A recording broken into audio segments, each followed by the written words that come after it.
Welcome to Intel Extreme Masters in Chengdu. You're watching ESL TV.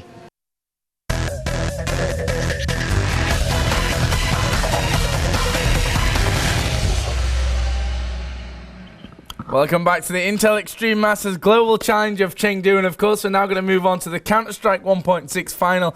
Joining me is Matt Ryder, who up until maybe 1 second before the camera turned on was actually listening to music very, very loud and wasn't aware of the situation. But you're back with us now, Matt. I'm back, Joe. Yeah, I was just trying to get hyped up for this game. I mean, well, actually, there's no need for any music. This game is, I'm speechless. It's Fnatic versus SK. Last time these two met, SK came out on top, but in terms of, tournament results, Fnatic have been the top dogs, and, well, not much else to say. These teams have so much history, and, well, I'm excited. Yeah, and we've actually had these guys warming up for roughly an hour, actually, in the server while the Warcraft 3's been going on. And we have all the players in the server. I'm assuming we're going to get the knife rounds soon, although we have game pending right now. Yeah, Fnatic are actually using their second names, so you guys might have a bit of difficulty deciphering which players are which. I'll just actually run through. Lindenberg is going to be Forest. Orwell is DSN. Satamon, that's Khan. Ailsund is Get Right, and Stahl is going to be Gux. I probably pronounced them completely wrong. Yeah, but never mind, Matt. You're not Swedish, so we can let you off on that one. But yeah, game pending. What's that all about? Hopefully,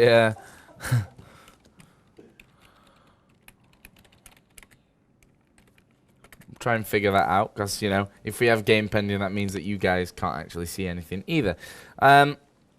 But yeah, Matt, of course, the third place has already been decided, as we said a little bit earlier on. We made Fox managing to beat Tyloo there. And Tyloo, for me, have been probably the impressive team of this tournament. Of course, SK and Fnatic are in the final, but Tyloo have kind of shown themselves to be an amazing, amazing side here. They've beat Fnatic, don't forget, already in the group stage. They came through yesterday, an amazing game against SK in the semi-finals. And I really hope that we see a lot more of this team on an international level and that they get more of a chance to shine like they have done here.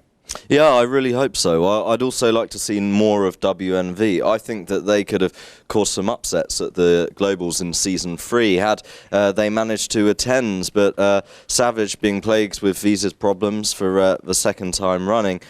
And well, looking to the game ahead, some of you might be thinking, why are these teams such big rivals? And there is a whole... Yeah, I'm talking about maybe the guys who have been watching for the last 5 years. Yeah, or maybe some of the guys watching Warcraft 3 aren't familiar with the Counter-Strike scene, but this rivalry has been going on for so many years.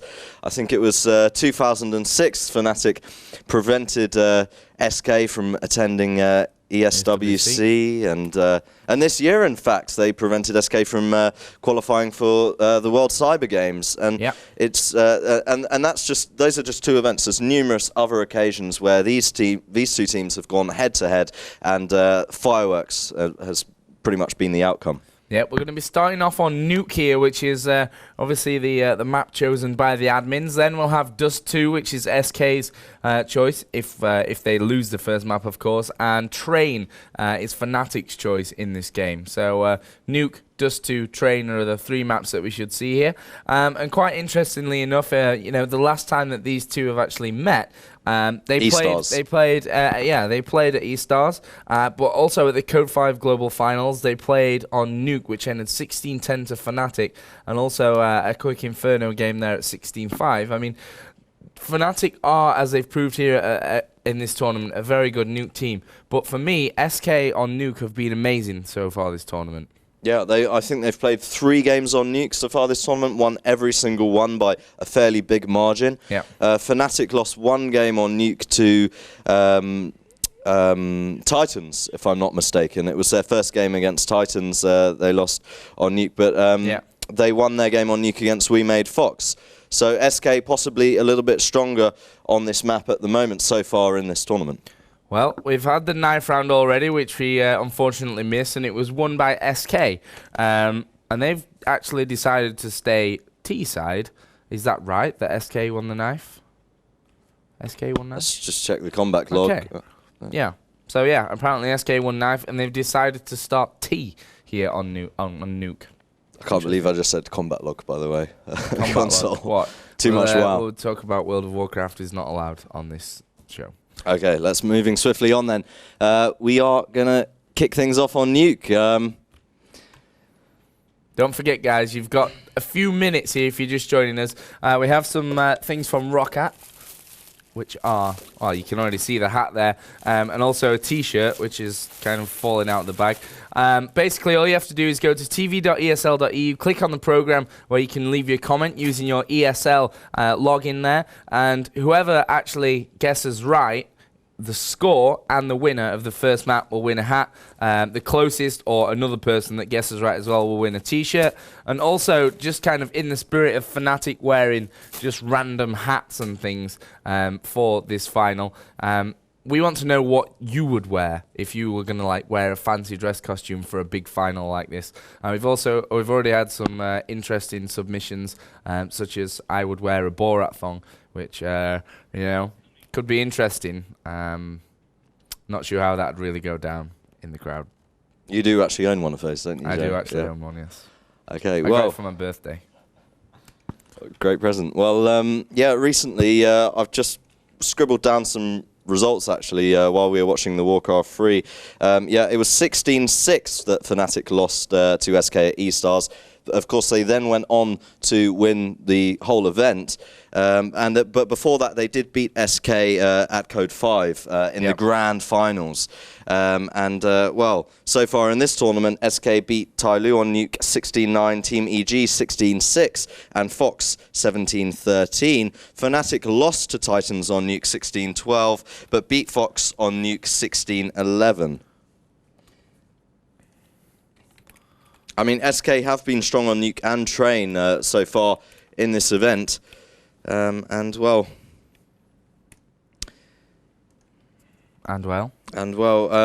yeah, I thought we should maybe talk a little bit about SK's kind of history as a team, because there was that legendary lineup in sort of 2003 that pretty much won everything. You know, Spawn, Potty, Heaton, Al, and and Fisker. And well, they went down in history. Fnatic have already kind of cemented their place in esports history with their string of wins. And I've got a better idea, Matt. Let's get into the game. Let's talk about now, because this game is live. It's the grand final of the Intel Extreme Masters Global Challenge Chengdu. The winner takes home $15,000, and of course that slot in the World Championships here for the Intel Extreme Masters. And already Fnatic have started off brilliantly. They've gone straight down through the ramp room into that lower bomb site. Khan and Get Right both getting early frags here for Fnatic. Bomb will be planted by Get Right, and they're going to sit here and defend. And now only 3 remain for SK. Alan is one of them, who's taken down Gux.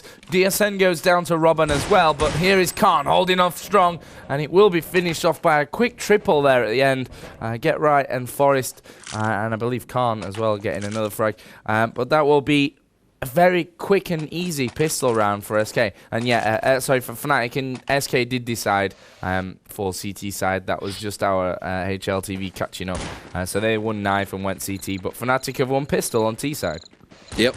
Well, Khan and Forest both getting 2 frags on... Khan and Get Right, rather, getting 2 frags on the board. Forest getting 1. And we're going to struggle a little bit, I think, with these names. You are? I am, yeah. You know these, don't you? You know these guys well, don't you? Having been formerly manager for Team Fnatic.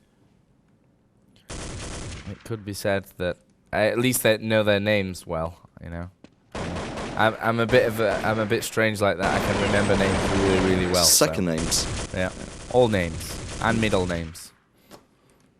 So, of course, this is an eco round for SK after losing that pistol, and they've trenched quite deeply here. There, you can see on the overlay that most of the defense is on that outer area. Fnatic at the moment crawling towards the ramp room, and they've actually lost Forest on the outer area now of Fnatic, but they're going down into this lower bomb site. They know that SK are all on the outer area. They should maybe get in here and get this bomb down very quickly, because they have lost out on an AK, or maybe it was a Galil on that outer area. Let's have a look who's got that. It is Wally who's got an AK that they took from Forest on the outside site. And at the moment, Khan and Get Right really opening things up here. So both of them really started off nicely, both on 3 and 0 here as this bomb ticks away. SK maybe send their remaining straggler down, Alan, but of course Wally will keep a hold of that AK for the next round and try to put it to good use here and maybe get SK back on the board earlier on. And here's Alan running away. Gux will be there watching and waiting as Alan walks straight into him, and that will be 2-0. But Wally has this AK now, and this could maybe change things up in the third round. Yeah, it certainly could.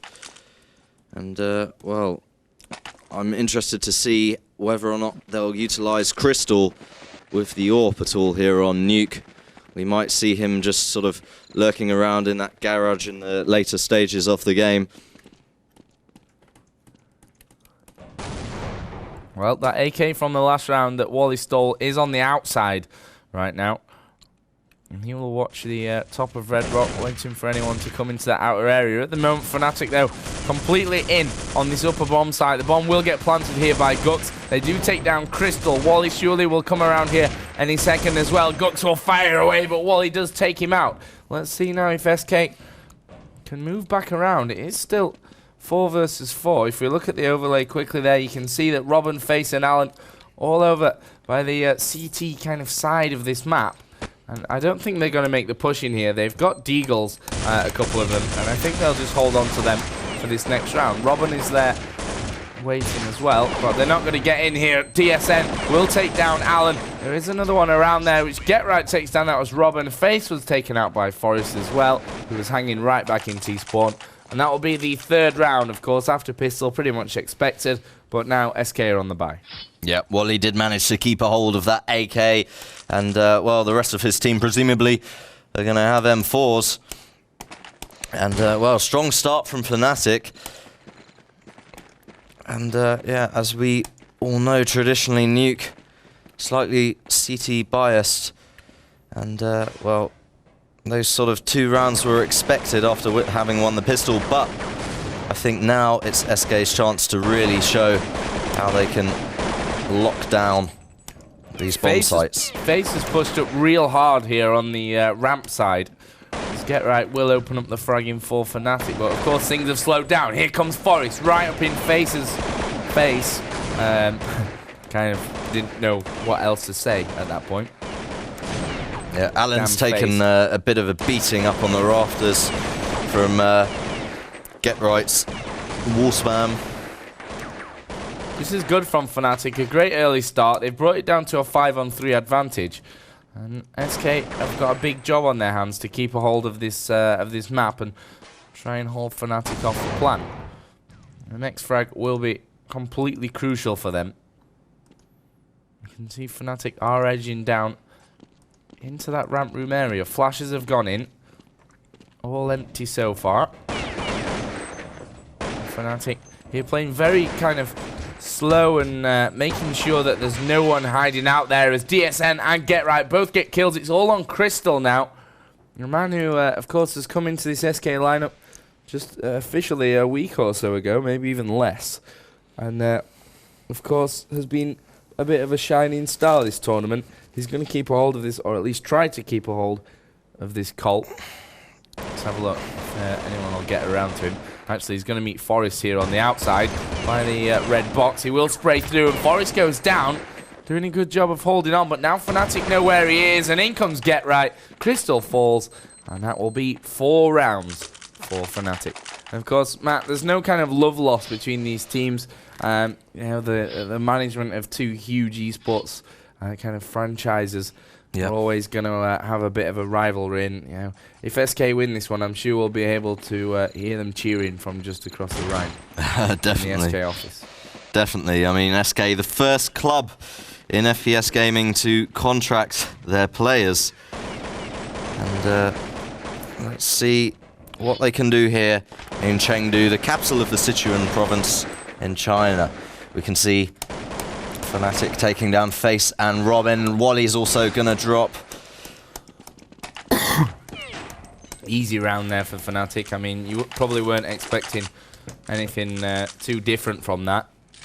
And that's a great start. Flawless so far here for Fnatic.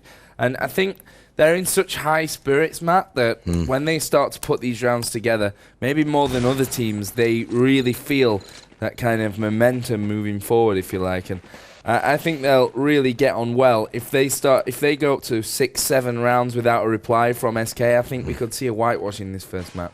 Yeah, I think they recognise how important it is for their game to stay relaxed, to stay calm, and simply to enjoy the game. And you can really see that when they win championships, the fun they're having on the stage. Well, they've gone 2 for 2 in this round, but Fnatic are in on that lower side. Double grenades coming out. It will be Gux's grenade that gets the kill. Crystal and Wally have both gone down. It's all on Alan, 1 versus 3, to prevent Fnatic going 6-0 up here very early on in this grand final. Alan's got a real task on his hands, but he does take down Gux. Now it's 1-on-2. What can Alan pull off? He's seen a man there through the doors, but even if he hit him, didn't get the kill. This time he does, though. Khan will fall. Forest is up in the vents, and Forest will take the headshot. And there are so many players in. Of course, this year, Matt, you know, Counter-Strike Player of the Year and eSports Player of the Year as well was Get Right. And you can look at through this Fnatic lineup and actually say that maybe every single one of these players could take that award. Yeah, pretty much. I mean, they all just bring so much to the team. And they, well. Interesting, you mentioned Get Right, and there was such a big load of commotion after SK decided to drop him, and it sort of came back to bite them. Quite similar to the time when they sold Element to NOA, and NOA went on to win major world title. Well, I think there's a difference between selling a player and dropping a player. Definitely. Which is the difference between those two scenarios. It will be interesting to see if Zet's removal from the team you know, has any bearing on the Swedish team with upcoming sort of Inferno Online finals. What can the new MYM squad do, and how will they deal with SK Gaming? Well, they're, you know, very, very promising here, in my opinion, the new MYM lineup. Yeah. But right now, we should focus on the teams at hand. SK versus Fnatic. This round is down to a 4 versus 4. And now SK will take that man advantage. Quickly brought back by DSN. It looks like Fnatic are going to hit that lower site. Bomb is in the hands of Forest here. And well, they're going to double back by the looks of things. Or did he throw the bomb off? No, he's still got the bomb. Get Right's going to sneak here into the upper bomb site and try and catch them off. He will do that as well. Wally was looking the other way. Fnatic now will rush up into this upper site. Forest gets the bomb down here any minute now. There we go. Bomb ticking away, and it's 2 versus 3. Alan, who's lower, and Crystal, who's now coming up through ramp as well. For me, SK better off saving their guns here, because they're going to be forced into an eco next round, if not. Yeah, definitely. I mean, 2 M4s are going to be better than 5 USPs. 2v3, it's, well, unless they get bombs just... Yeah, bombs ticking away far too fast anyway. I mean, they have no chance now. Here comes actually Alan, takes down Forest, but, well, after all that, SK, for me, should have maybe stuck a little bit further together and tried to hold on to it. But either way, 7 rounds to 0. Disastrous start for SK, but so far, Matt, on this T side, Fnatic have found many holes in this SK defense. And what do you think it is that's separating these two teams right now? I think, well, Fnatic just building momentum, stringing those rounds together.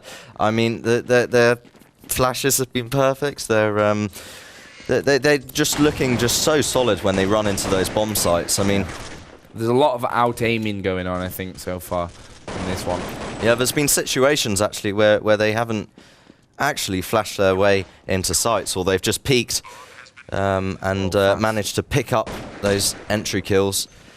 Here we go again. Forest and Khan both going to work. They did lose Khan, but right was watching out towards that door, and here come SK. It's now all onto a 2-on-2. Gux and DSN versus Crystal and Face. Face is actually coming in here with the FAMAS, and well, Gux manages to hold on there for a second. Crystal will come in here. This bomb is ticking away, but I think slow enough for Crystal to get the defuse. He will, and that will finally be SK's entry onto the scoreboard. But that round could have been very different for them again, Matt, because, you know, they let Fnatic into that upper site. They relied on the retake rather than actually holding out on the initial defense, and that can sometimes be risky, especially against a team like Fnatic that are so well gelled and have such, you know, great individual aimers in the team. I mean, I'm not saying that SK don't, because they surely do as well. But it's a dangerous situation to leave yourself in. Yeah, well, that round was crucial. They've sort of just given themselves a little bit of an opening here. And, well, Wally actually pushing fairly hard on outer. He's just at that red crate, and he's up against Forest, who's presumably the Lone Ranger, the guy who's supposed to be there to cause a bit of disruption when the rest of his team go into a bomb site.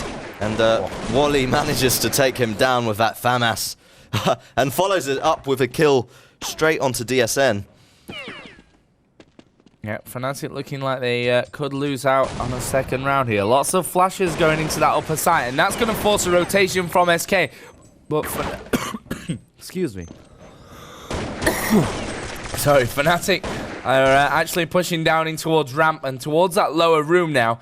Still, the advantage as far as alive players go is with SK. But here comes Get Right for the plant. Wally is taken down Gux, and actually Alan was there as well. And that was pretty much a full FAMAS round for SK, which again, the previous round they won was as well. So maybe they should stick to the FAMASs to get themselves back into this one. But the score now 7-2. Fairly quick game here. I mean, we saw yesterday SK against Tyloo a lot of slow rounds, which I wasn't expecting really from the Chinese side. But Fnatic and SK playing a bit more aggressive, or certainly Fnatic on this T side are. Yeah, certainly no messing around here. And more Fnatic charge into, well, I'm just glancing on outer, and we've got Forest along with DSN have pushed their way deep. Oh, brilliant from Gux there. He could get the second, and he will do. Absolutely amazing push from Gux. One man off towards the ladder room. The other one tried to run away, and Gux absolutely obliterating that SK defense there on the ramp. And now it's all on Wally, who's down in vents. 1 versus 4. Bomb ticking away now. They just ran rampant that round, Joe. I think Wally's going to try and hold on to this AK, to be honest. As you can probably tell by what you can see on your screen. Fnatic just sort of oozing with confidence. And when you've got that kind of confidence in your aim, then, you know, you often are prepared to take those risks. You're prepared to send 2 guys just rushing on outer. Brilliant from Wally there at the end, actually managing to pretty much finish up with that Fnatic team. If you look at the scoreboard right now, you can see that the 2 newer players in Fnatic, Get Right and Gux, are topping the scoreboard, and Get Right by a long way even, 19 for 3. Well, as you look at SK, you've got Wally on 11 and 6, Crystal on 9 and 9. But at the bottom is Face on 1 and 10. And Face has been an instrumental player in the progression of this tournament for SK. And I think that he really has to step up to the plate in this final, should SK want to win. This is an eco round for SK, aside from Wally, who of course kept that AK and will now drop it to Forest on the outer. Well, this should be a fairly easy, simple round for Fnatic. They are mopping up, mostly with Gux out towards that ramp room. Alan here watching over the bomb site, and I think that'll be Forest there, who's just taken out 1. Crystal did take out DSN, but there will be the round. And again, Fnatic extend the lead, 9 rounds to 2. And Fnatic have looked so great throughout the whole year. Actually, this is the first time we've had the pleasure to see them in this tournament on ESL TV. So I can only read into the results I've seen rather than how I've seen them play, because I haven't. But if it's been like this throughout the whole tournament, which I'm guessing not quite as much, because the previous results weren't so good. But you just look at the confidence here. We can see, though, that Robin will get a great hat-trick inside of Ramp Room. 3 clean headshots, looking for the 4th, and actually will take down every single one of these Fnatic players. Brilliant from Robin, and that's the kind of thing that the SK need if they want to get back into this game and try and win the title. Incredible ace there from Robin. You don't see that kind of stuff very often, and if you do, the opposing team is normally on an eco, and well, I just can't wait until that gets clipped and shoved onto YouTube. SK Gaming, that is frag movie stuff, to say the least. Just a quick update for all you Dota fans out there, if you're still watching. The team CYC picked up 3rd place in the Dota tournament here at the Intel Extreme Masters Global Challenge of Chengdu. Let's see what Fnatic can do now. We've not got all that many rounds left here in the first half of Nuke. And Fnatic lead by a healthy 9 rounds to 3. Yeah, I think, just glancing at the scoreboard, I think FaZe has sort of struggled a little bit in that ramp room position, because Fnatic have just been so strong on those ramp rushes. And maybe he should just utilise counter flashes a little bit more. We've got Forest again pushing really far on outer. He's just been taken down by Crystal, who was up top. And now DSN's going to make a move. And we've seen these two sort of pairing up quite a bit on outer so far in this game. Alan is sitting in the garage. This is a fairly good round for SK. They've brought it down to a 4-on-2. Looks like Get Right could be in a little trouble as well. Again, it's FaZe that's defending that ramp room. He's going to meet Robin here. Is Get Right. Now it's all on DSN, sorry. Who I think will save his weapon. Look at the timer. He's got no chance really to come into this one. He will drop Crystal at close range as well. But AK will stay in the hands of DSN, and that will bring the score back to 9-4. So SK here, of course, will go in, whatever happens, with a deficit into the second half and onto this weaker T side. But Fnatic, it depends how big this lead's going to be, because 11-4 would be a very big task for SK, in my opinion. But you've got to realise that these T sides can be done, as Fnatic are showing right now. Yeah. And we also saw some very strong T-sides on Nuke from Tai Lu earlier in the tournament. This is an outer push here from Fnatic. You can see them all bunching around that outside area. And we'll maybe make a move here any second. TSN just sitting back waiting for the fire from that hut. Lots of wall banging going out into that inner site as well. Wally, Crystal and Alan will defend in there. And you can see just in the corner there, this 3-man stack. Or would have been. Now Forrest's in a position where he can't really do all that much on his own. DSN and Get Right both being picked off by Wally and Robin. And again, Fnatic go down to just 2 members as Robin takes out Gux as well. Here comes Khan. Very aggressive little push there into that upper site. Actually took the head off Crystal in the process. These kind of rounds when you've got Khan, who is a very stable player, a player with no real kind of nerves when it comes to situations like this, is a person that could really pull it off, especially with someone like Forrest, who we know for his just outrageously good, aim and flair. I shouldn't talk him up too much because then he dies. There goes Robin to finish it off. I mean, SK should have had that one in the bag after the kills that they managed, but it's now 9-5, and SK have done a good job, in my opinion, of coming back after a bit of a ropey start on this CT side, and a 9-6 after the start they had probably wouldn't be too disappointing for them. No, certainly not. Because,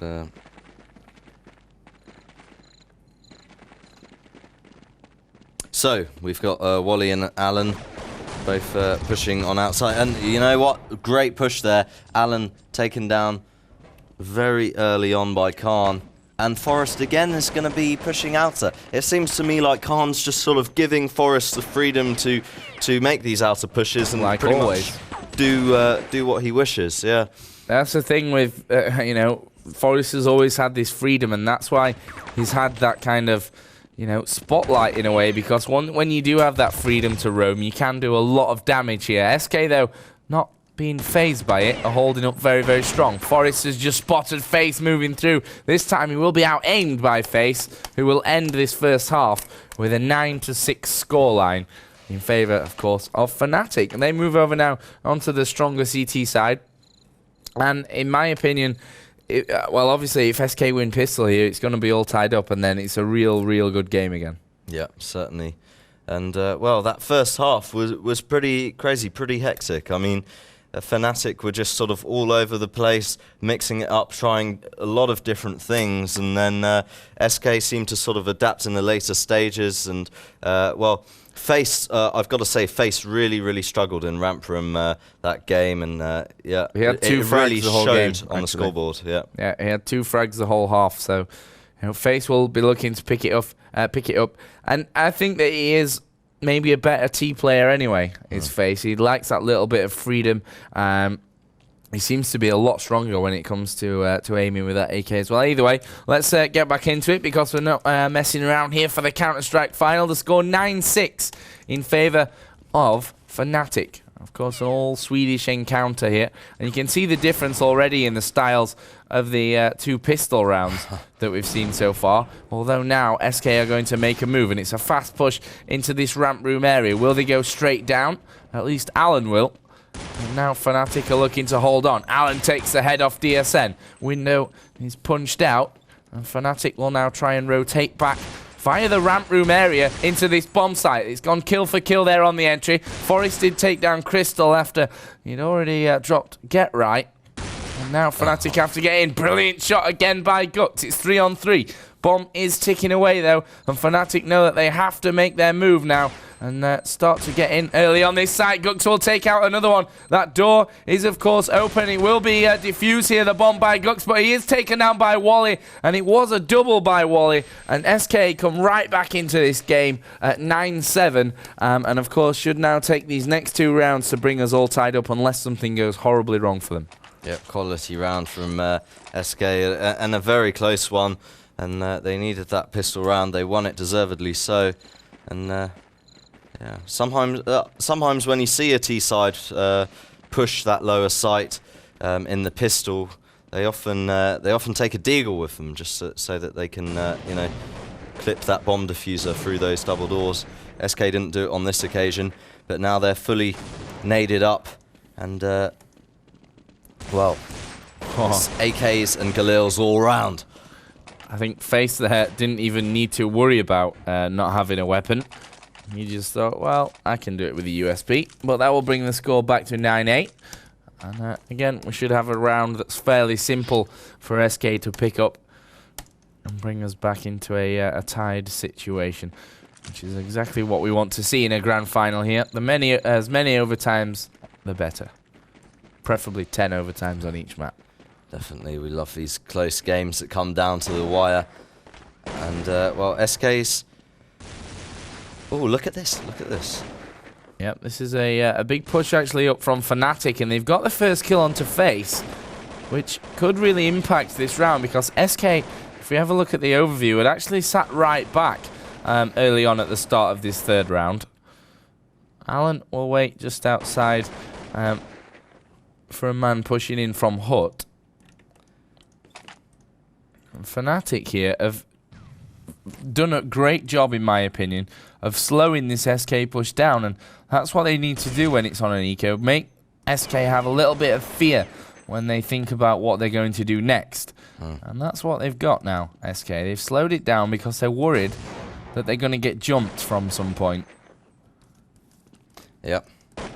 There's so much movement from Fnatic early on in this eco. Just I was looking at the overview, they're just crawling all over the map, and Well, here come the flashes. DSN is going to take down the one. SK reply quickly, though. And it's now a 3-on-2, favor of SK. And they're going straight down low. Let's have a look at these two remaining Fnatic players. Oh, well, let's stick with Get Right, because he's in a ninja position behind the box. And he's going to peek out there. Oh, very unlucky. Maybe should have waited until that bomb was being planted. But either way, good try from Get Right. And that could have been something a little bit special. But it will bring the score, Matt, to 9-9. All tied up here in the grand final. Yep.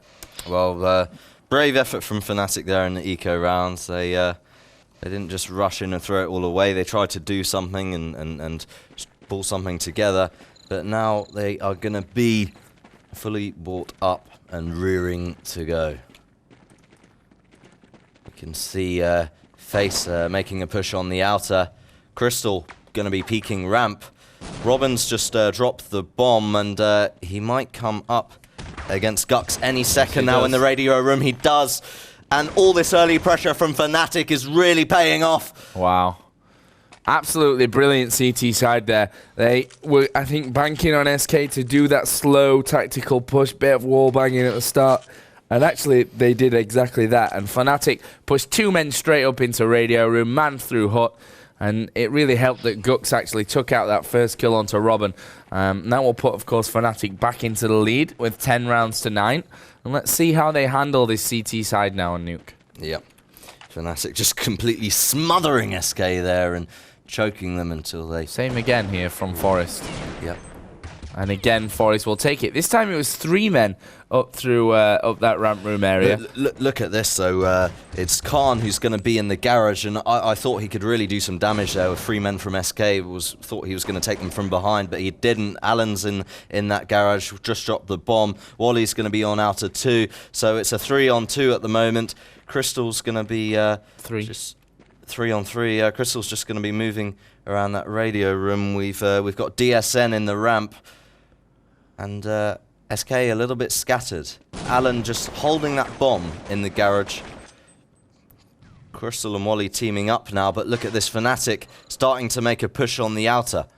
Maybe they've got us feeling that there's someone in the garage, which there is.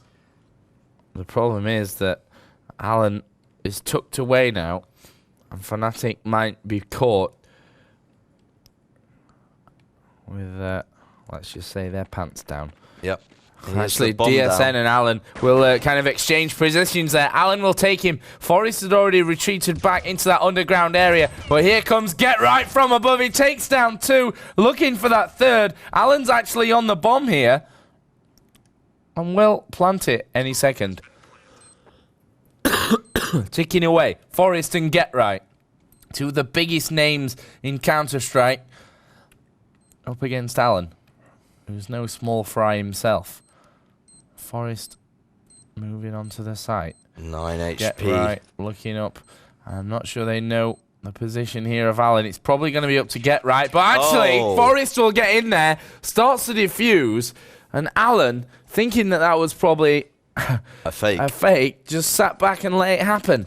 And, well, that'll be disappointing for Alan now, as he sees his team go further into the red, if you like, with 11 rounds to 9. Totally shocked by that. 1-on-1, maybe you know you could get away with doing that, you know, but 2-on-1, you know, they're always going to go for the defuse, especially when you've got, you know, one of your teammates up on rafters ready. Fast push here from SK, though. They're going straight into that upper site. There's no messing around. They've completely surrounded Gux. Forest is out of it as well.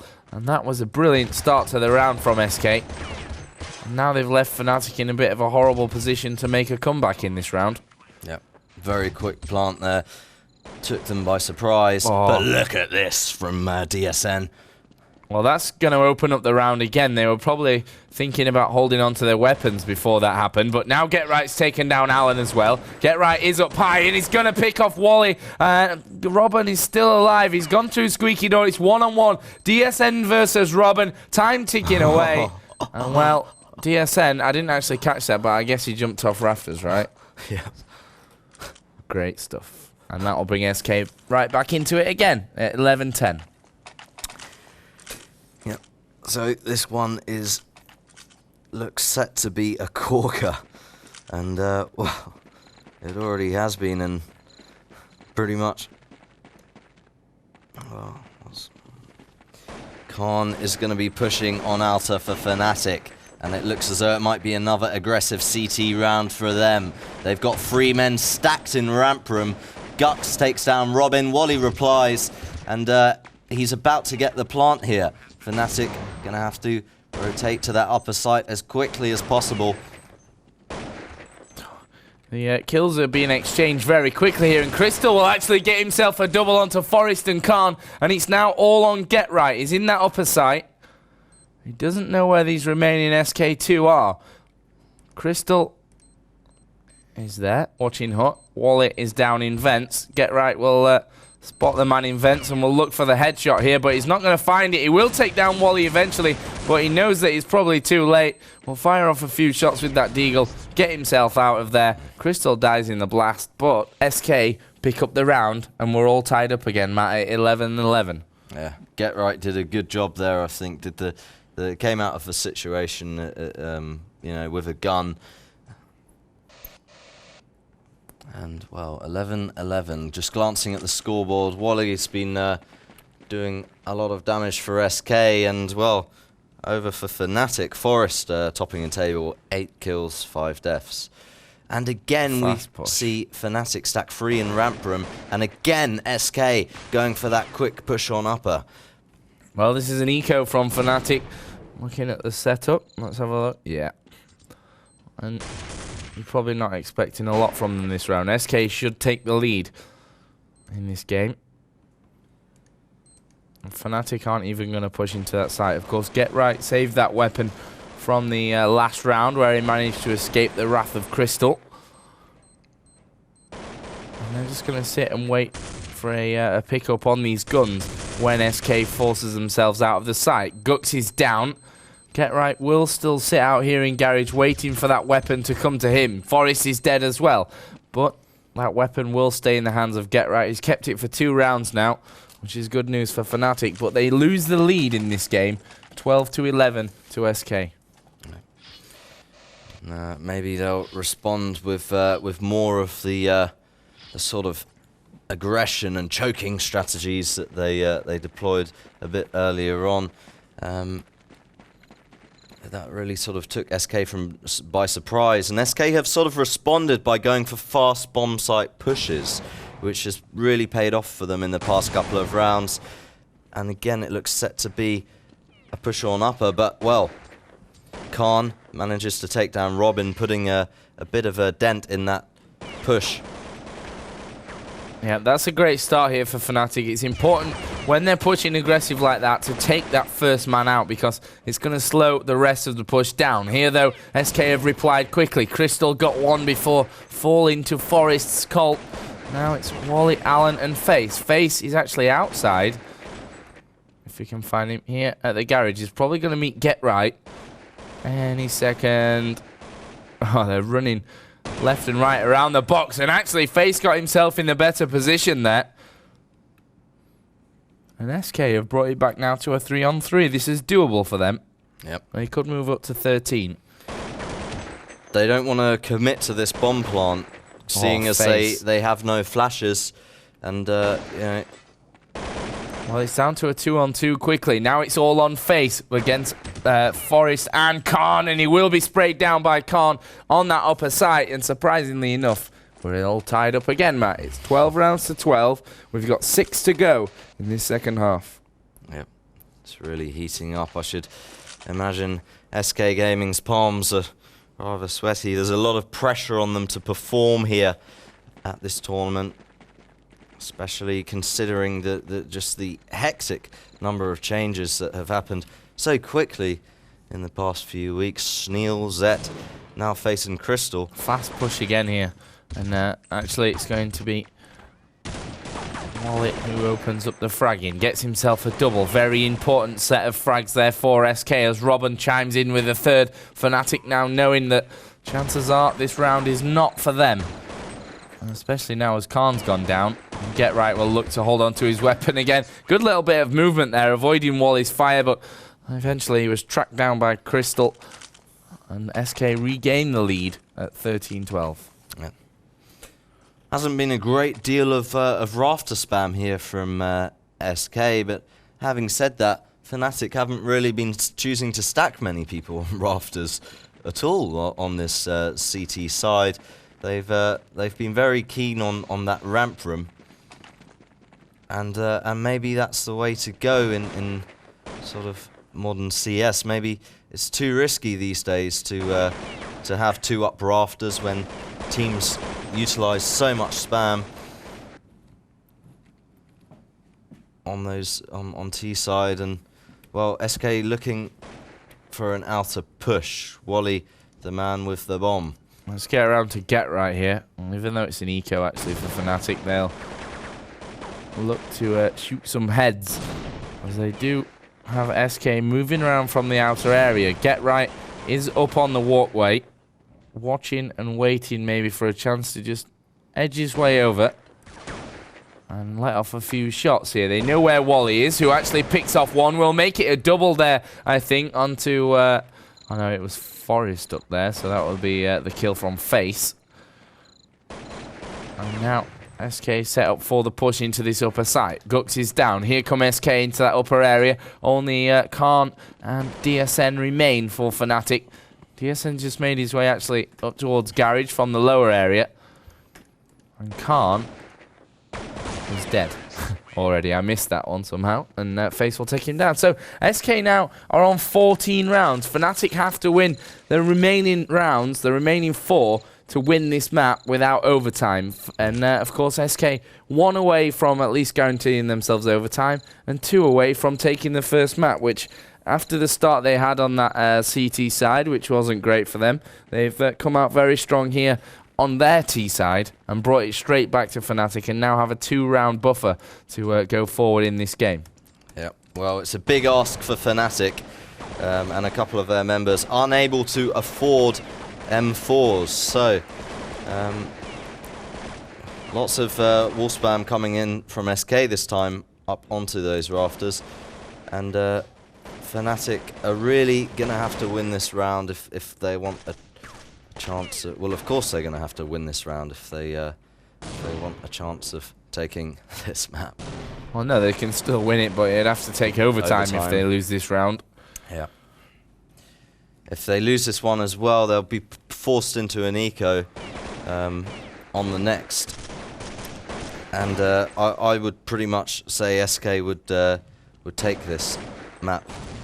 I mean, if they get this round and it's a fairly safe bet, even if you don't count this round. I mean, they still have that 2-round advantage. But here comes the start for Fnatic. Gux and Face exchanging frags just by Squeaky Door. They still have Khan here up on the rafters, do Fnatic. And he's in a dangerous position over the top of Squeaky for any entry to this site. The time is ticking away. We've only got 20 seconds to go. SK need to make their move. Oh. Team kill from Robin. That's not a good move from SK, and it's a 3-on-3 now. But Fnatic are away from this bomb site. Yeah. And the retake is always difficult here on Nuke. Let's see what they can manage. Crystal's taking down DSN. Get Right is about to make his move towards that site. Yeah, I actually have one man up on rafters here as Get Right does take down one. Faces in vents. Crystal is by Squeaky. And here comes Get Right. He's on the bomb. Is he going to hold on to the defuse? Forest will take down Face. He is going to be holding on to that defuse, but Crystal's come through Squeaky. He's got the kill. And now he's going to take out Forest as well. Forest had just stood still because he knew that that situation wasn't going to be his. And that will be 15 rounds to 12. Map point for SK here against Fnatic. Yep, SK have got to be sort of smiling right now. They've got it. Well, they haven't won it yet, but they've got, that's a sigh of relief from them. And now Fnatic are going to be on an eco. I mean, it's pretty much game over, I think, unless they can do something special with these Deagles. Actually, Forest having enough to afford a FAMAS, and in fact, Get Right as well, being able to get their FAMAS. So they've given FAMASes to Get Right in Forest, and deservedly so. And DSN also, in fact, able to purchase a FAMAS. Lots of smoke onto the outer area from SK. And actually, Wally could see someone through the smoke there.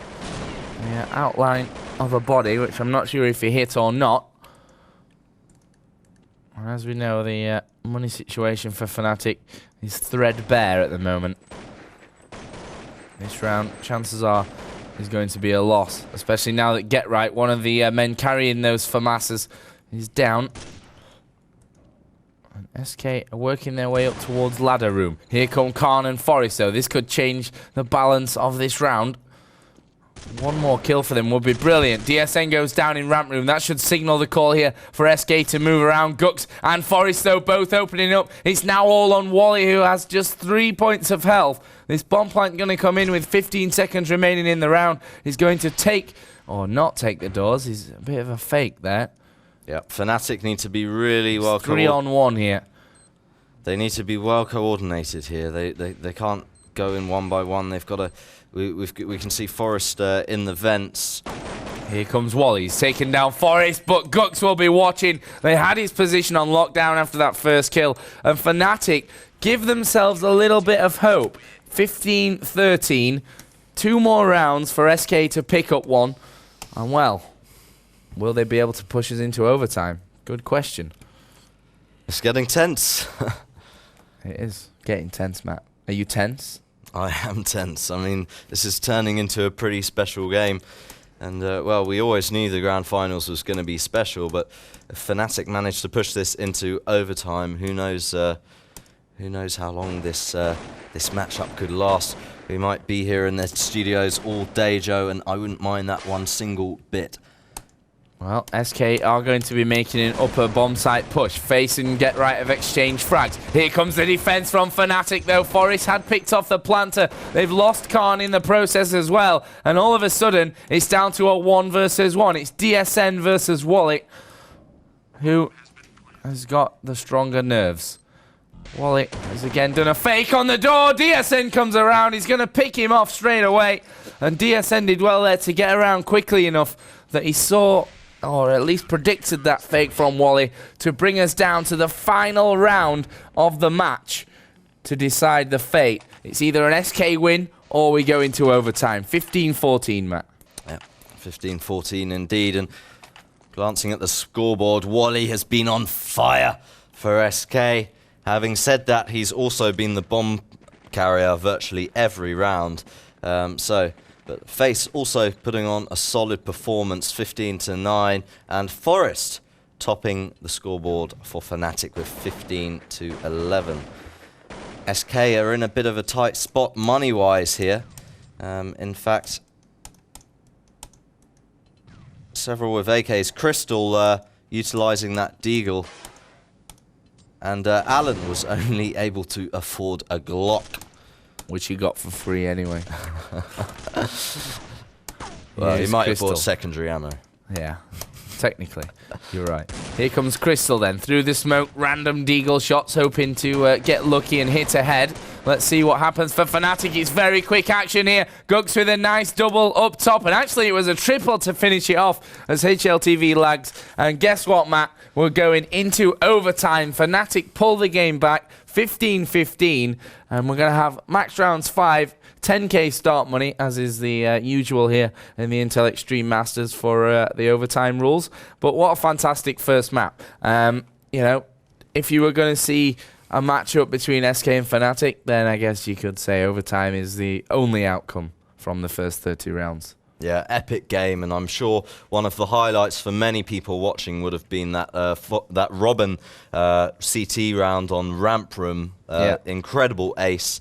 I'm sure that will stay in people's memories for a very long time to come, and amass thousands of hits on YouTube. I'm guessing you guys that all guess the score for the Rocket thing, you know. No one guessed. No one guessed more than 15-15, I think. So, kind of unlucky. There we go. Yeah, if you guys are wondering, we have tried to use Xinterp 1, but the problem is not like with the stream, it's server side, because obviously we're over in China and the internet connection, as far as I know, isn't great. So we're getting those little lags, which are, you know, annoying, but unfortunately that's all we can bring to you here from Chengdu. But hopefully that doesn't matter too much, because we've seen a fantastic game. I'm guessing these guys are just having a word with the admins and getting themselves ready for overtime. And yeah. Matt, what a fantastic game. 9-6 both halves. SK and Fnatic both having stronger T sides here on Nuke. Yeah. And that sets us up nicely. Of course, we will be obviously in a best of 3 situation. It was a single elimination tournament, so no extra kind of rules, if you like, as far as map wins go. First map, Nuke, which we're about to see the overtime on. SK's choice is Dust 2, and Fnatic's choice is Train. So depending on who loses, then we'll see their map next. Yeah, just glancing at previous results, Fnatic had a monster round on Dust 2 against Titans. Yeah. But, well, I mean, this is totally different situation, totally different play styles, so many different variables.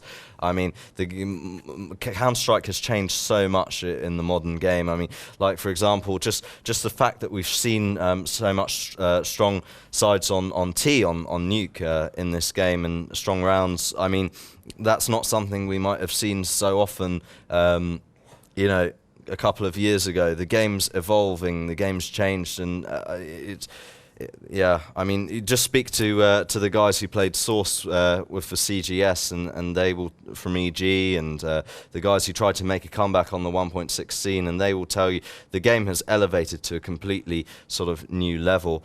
And well, as for SK, they desperately want some of the limelight. I think they've Fnatic earned over 3 times as much prize money as well in 2009 alone, and this is their chance. Yeah. One thing I was a little bit surprised about was the recent decision to remove Tempole.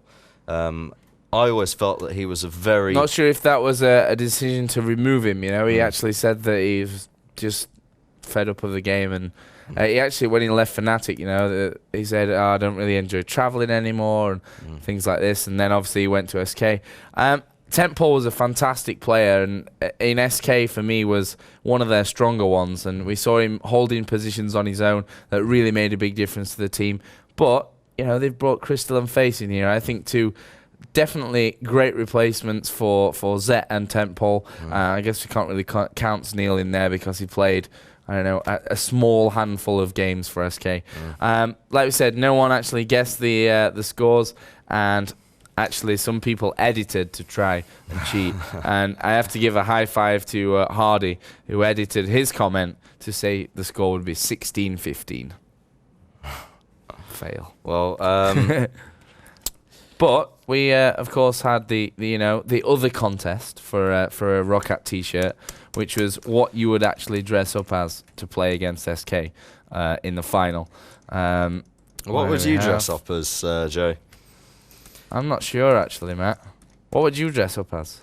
I'd probably wear my monkey hat. Have you seen my monkey hat? Yeah, it's terrible. Dreads from the US said I would wear a costume of Pennywise the Clown. Nah, that's not as good. That's not that good. Let's have a look through. I bet someone says dress up as Joker, because that's like the most common ever fancy dress costume ever in the world, ever. Darth Vader suit or Joker from the Batman. That was Smoggy. We want a bit of originality, Andy guys. said I Come would on. wear a lumberjack shirt, which Matt often wears anyway. Genzo Striker says a Pikachu hat, of course. Got to catch them all the tournaments. It would be nice to like see that some Counter-Strike related answers. So if you've got any ideas, if you've got a bit of originality, then we might be a bit more likely to send you guys one of the Roccat goodies. Yeah. The thing is, you know, none of them too original. Joker for Batman. That's the most ever used fancy dress costume. So, you know, what can I say? More answers. We want more original answers and funny ones that will make us chuckle. And we'll get Rotterdam to judge, actually, the funniest ones as well. So there's no bias. Just while we've got a little lull in the action, I just thought I'd throw a random fact out there, because I looked up Chengdu on Wikipedia earlier. Do you know the population of Chengdu? I don't, Matt. 11 million. 11 million. Yep.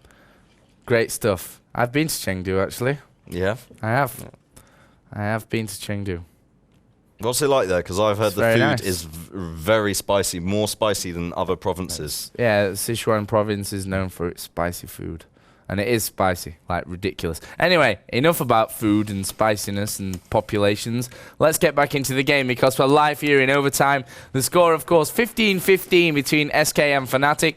And now we hit the max rounds 5, start money 10k, overtime. And already, Fnatic have made a brilliant start, getting the one frag onto Crystal that they wanted. Quick reply, though, here from FaZe. And we'll see how the defense for Fnatic goes. Of course, the T sides have been the stronger sides so far in this game, with a 9-6 for either side. And now SK have slowed it down once again. Indeed, and You can see there that DSN's actually in a bit of a cheeky position, pushed quite heavily, looking into the lobby. I might actually get eyes on maybe Alan or Wally here in a second, and he will spot Wally. Does take him down. Great play from DSN.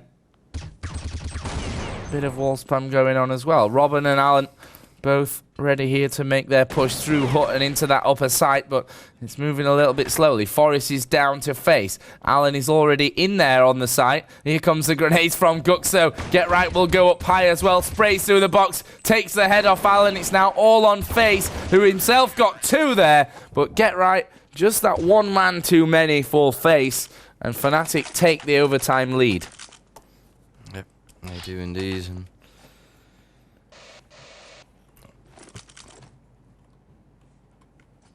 Matt, what are you expecting to see from this overtime kind of results? What am I apart from expecting to doing see? Deed? That's my favourite thing to say in between the rounds when I'm exhausted of things to say. Well, let's see what goes on in Ramp Room here. I don't have any expectations because both teams have proved their versatility and... Oh, here Fnatic go again. Sorry, Matt, but Get Right has just charged straight through there towards Squeaky Door. Fnatic have lost 2 men early on. Another one could follow here quickly. And actually Get Right and FaZe exchanging frags. It's all on Robin. 1 versus 3. Bomb should get planted here. But you can guess that Fnatic going to be all over him like a nasty rash any second. Interesting position there it's taken as Forest comes around and must have spotted the back of his model. Takes him out, and that will be the defuse. Fnatic 2-0 in the lead here on Nuke in overtime of the Intel Extreme Masters Global Challenge Chengdu for Counter-Strike 1.6. Just a quick reminder, $15,000 for first place, $7,500 for second, and of course the winner gets his place, or their place, in the World Championships, the finals of the Intel Extreme Masters. Yep. Overtimes are often a bit of a tricky matter for some teams, but SK proved that they could deal with the pressure earlier on in this tournament, defeating EG in overtime on Train. And look at this very early push from Fnatic in that ramp room, pushing forward to that radio room, and Crystal is actually in there as Robin takes down Gux, and that's probably going to mean now that SK are actually moving in to that bomb site. And Robin has actually gone through vents, gone down into the lower site. Well, maybe try to come in from behind. Get Right's already got his number, and will force him to be killed via a shot to the head, obviously. And now we're back to an even situation of a 3 versus 3. Alan has planted the bomb, but is low and is in vents now to try and defend it. Let's watch Get Right, who's going to come in behind him, or underneath him as the actual case is there. Flashes out towards Squeaky Door as well. Wally will be watching that area and will take down Get Right as he comes through. FaZe has made his way through ladder as well. It's now all on DSN, who was trying to escape to save his weapon. FaZe was already looking out from the back of ladder, and SK come back into it. 2-1, Matt. We've got 2 rounds to go. yeah, we have. And one thing that strikes me about Fnatic on this CT side is, you know, not only are they pushing quite a lot, playing aggressively, similarly in the sort of Asian style that some of those Asian teams are renowned for. But, well, they're also not too bothered about, you know, sitting deep in sites and preventing that bomb plant, because they've just been so quick and efficient at, you know, retaking those sites. They certainly have. And actually, Crystal's surely taken a fair bit of damage there. He does get through into the site. Wally had picked off Gux. They've got a man up on ladder who Face has shot down as well. But Forest is still up there. And you can guarantee he's still doing damage. He's taking a big hit there with a grenade. But look at Get Right. That was a double through the wall from Get Right. And we'll now bring it to a 2-on-2 situation. Robin is watching. It's all on the Captain Khan. Captain Khan to the rescue. 35 HP though, it's going to be a big ask from him up against Wally and Robin in difficult positions. I mean, jumps down there onto the bomb itself. Will spray down Robin through the vents. Wally is actually in the hut. Is he going to get him? He is going to take him, but will he be able to get this defuse? Khan's going to be very close, and it was too late. Just split seconds there. He had a kit, and yeah. 2-2. Rather unlucky not to make it, and yeah, 16-18 in favour of Fnatic. No, 17-17. 17. Oh, it hasn't been updated on our. It has, just the wrong way. There we go. There we go. Don't worry, Matt. Confusing yourself. There you go. Yeah, don't worry, guys. The our scoreboard doesn't have a bug. It's a special feature. Here comes Wallet, waiting just outside of Squeaky, and he will try to make a push through there. The door being opened the opposite way right into him, as Khan will grab the first frag of the round. It's fairly even now. Here's DSN. Let's try and get around to him as he tries to defend this push, and already too late. Crystal was following up Alan down into that area, and now it's 3-on-3. SK popping out the vents and the window to get themselves settled on this lower site. And Crystal is the man down there. Robin will come and join him, and this plant should come in any second. Forest hiding in the vents. Will drop down very quickly. Brilliant play by Forest there. And he's now going to switch out and try the opposite vent. Let's see who we can find there. Yeah, he's going to have to deal... They're on this bomb. Wally's in the ramp. Crystal will come in through vents, which they're probably not going to check because they came through earlier. And Crystal gets the double at the end. Good half, says Get Right. And that will end 3-2 in favour of SK Gaming, which will be 18-17 to SK. Yep, it will. And what an entertaining overtime. I mean, Fnatic just... playing crazy on CT. I mean, just all over the map. I mean, we have the map overlay up on one of our screens, and I just can't believe how much movement there is on their CT side on this Nuke. I mean, you're normally used to a lot more sort of static play when it comes to Nuke. And they've just been adapting to everything that SK have thrown at them. And SK similarly have just proven their versatility with Face and Crystal. I think they've just added so many more options to their playbook, you know. It's almost like they've turned from into a Swiss Army knife or something. Yeah. Well, let's have a look at the playbook here. Look at Gux moving very, very fast, quickly. Where are you? Where are you, Gux? Actually, he went down to Robin, but the rest of Fnatic looking to make the push into here as well. Face will come around. He goes down quickly. Robin's at the back. He's shut down by Get Right, and it's kill for kill here. Advantage with SK at the moment, 3-on-2. As the shots are fired. Still plenty of time to go in this round. Fnatic edging their way towards a plantable position with Get Right holding the bomb. There we go. Bomb will be now ticking away. Yep, Alan's going to be making his way down that ramp. Crystal and Wally going for those vents. I think Crystal's taken a hit there in vents, maybe. If Wally and Crystal can both pop out and coordinate It's all on Khan now. Get Right did the job of taking down one, but it's 2 versus 1. Khan, he will spray down towards that man, but Crystal got the jump on him. Alan was actually already defusing there anyway with cover from smoke, and SK will extend their lead, and it's now 4-2 actually in terms of overtime, which brings us to 19-17 overall.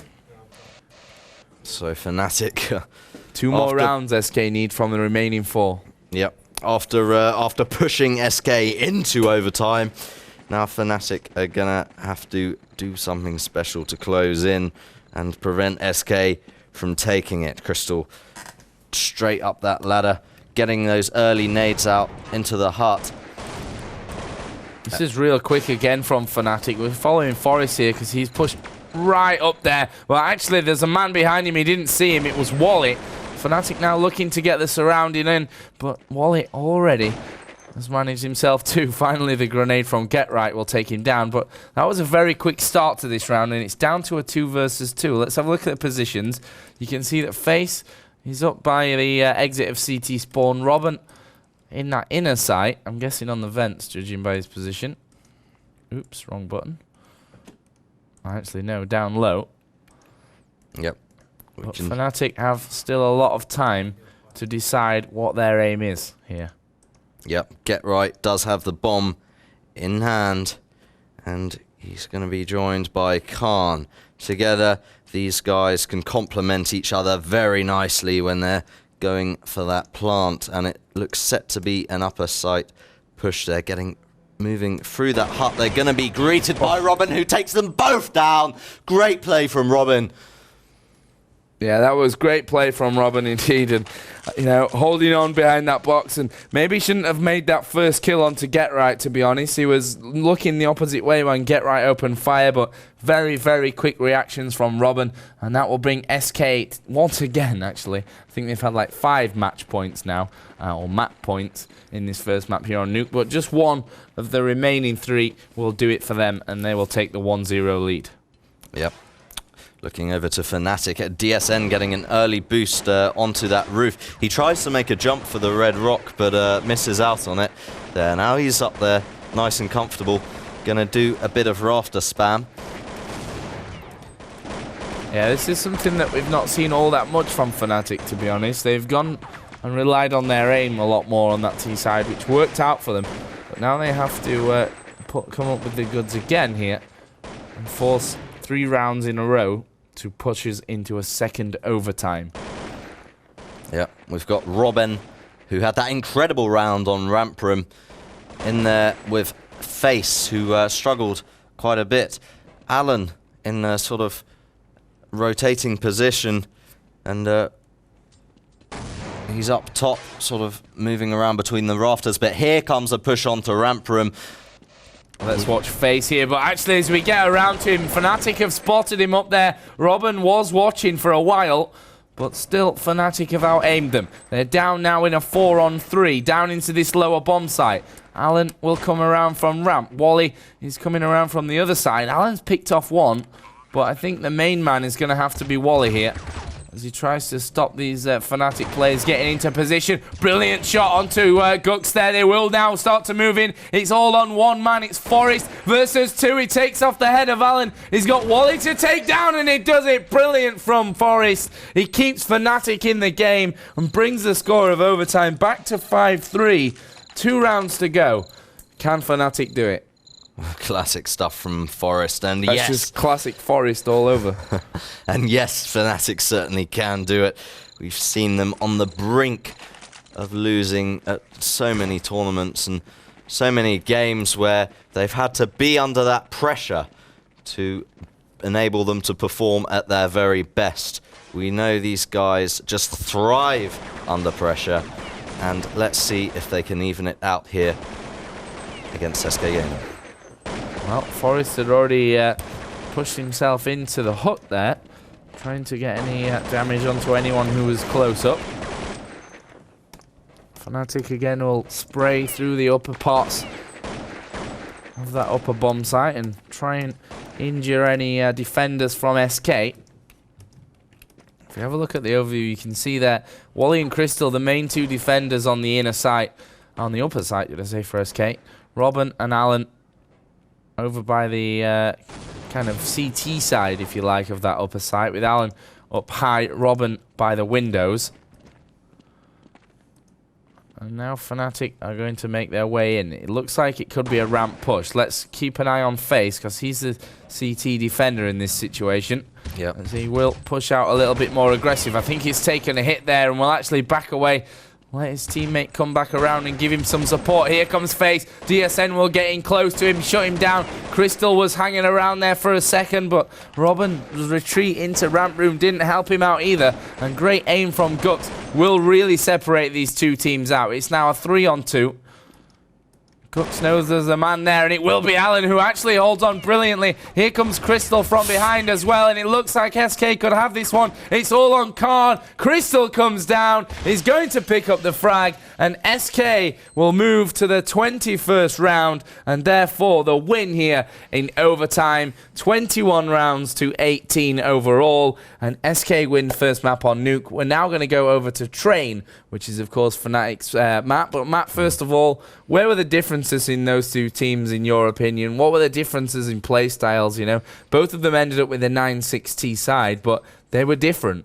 Well, I mean, it's hard to really differentiate and say, you know, one team performed better, one team performed worse. They were just neck and neck throughout the whole game.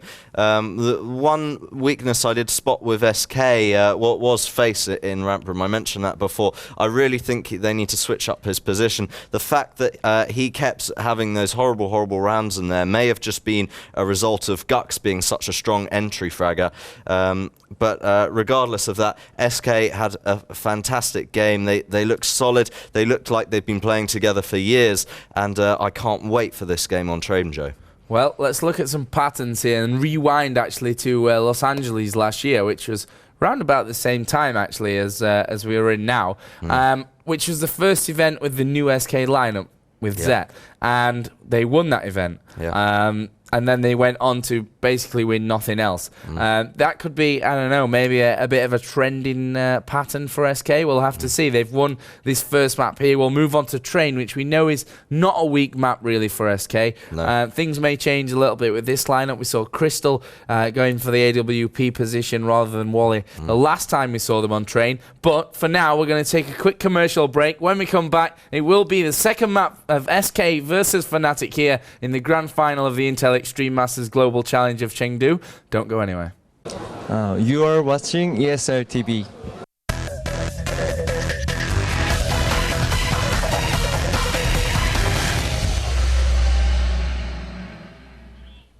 Thanks again, Lynn, for the introduction. So, Matt, we're moving into the second map. Just before we get in there, we're just reading a few of your things that you would dress up as. And Sunburst, who's from Israel, says, I would dress up as a CT diffuse kit. Not sure how that's going to work. But, yeah, sure. I mean... Would you just lie on the floor, or would you be a walking CT diffuse kit? It's a bit. I mean, it's a bit strange, I have to say. I like it. I love it. It's quirky. Let's give him a hat. The kit, as you see it on the floor, is of course like just a bag. But the kit as it is like a pair of pliers. So I think either one could be, you know, just as interesting.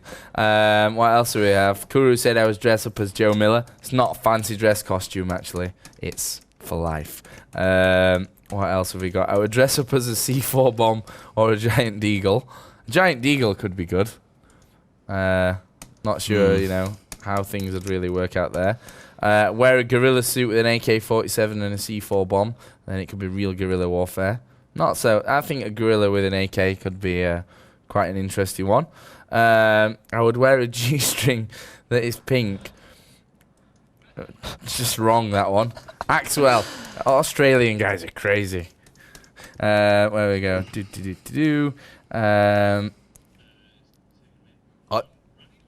I would dress up as as a cheeseburger.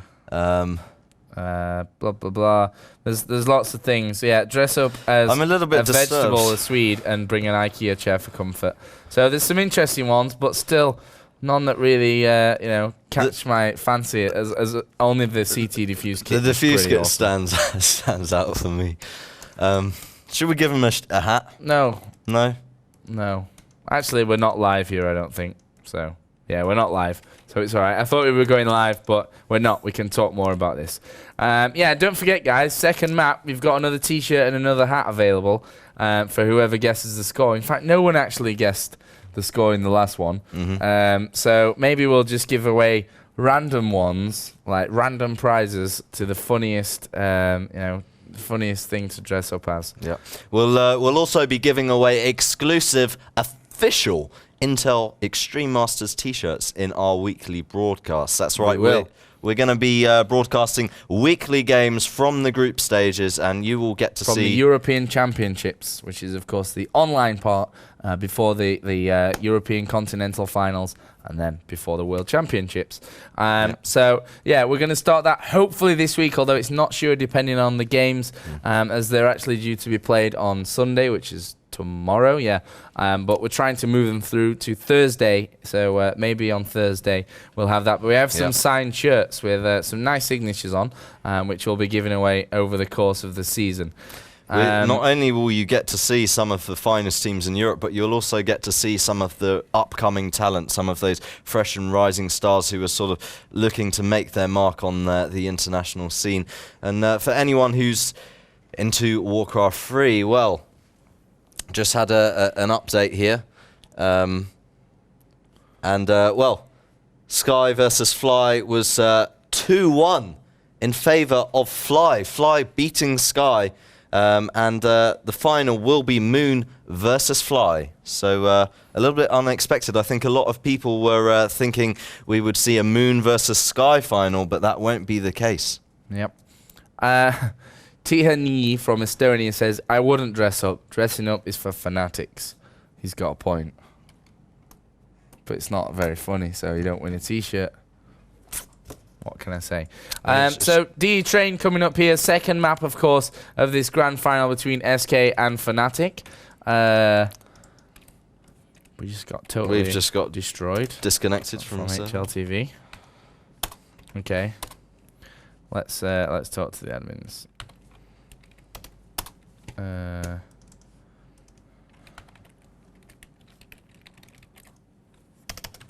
Oh well. We'll get that fixed and get back in the server as soon as possible. Avox says I would dress up as C4, which has already been said, so it's not original anymore. I kind of like the whole dress up as items in Counter-Strike as a diffuse kit. I'd like to see that. Wouldn't you just sort of suffocate? I mean, too much paper here, Matt. You got too much paper. You've got some, Joe. You've got some great information on here, though. In this world of computers and digital information, I'm still relying on paper and pen.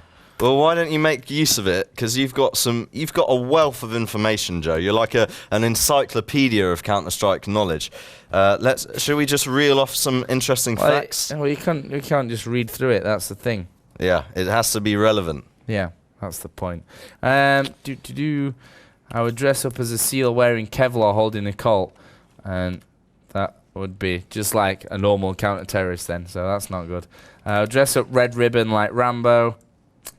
Cropley wants me to wear the rocket hat, but I'm not going to because I look like some kind of crazy guy with hair everywhere. I'll tell you what I'd like to see. Do you remember Pubmasters? Yeah. Yeah, I'd like to see a group of guys who love playing CS dress up as CTs and Ts and actually do a real life reenactment of Pubmasters.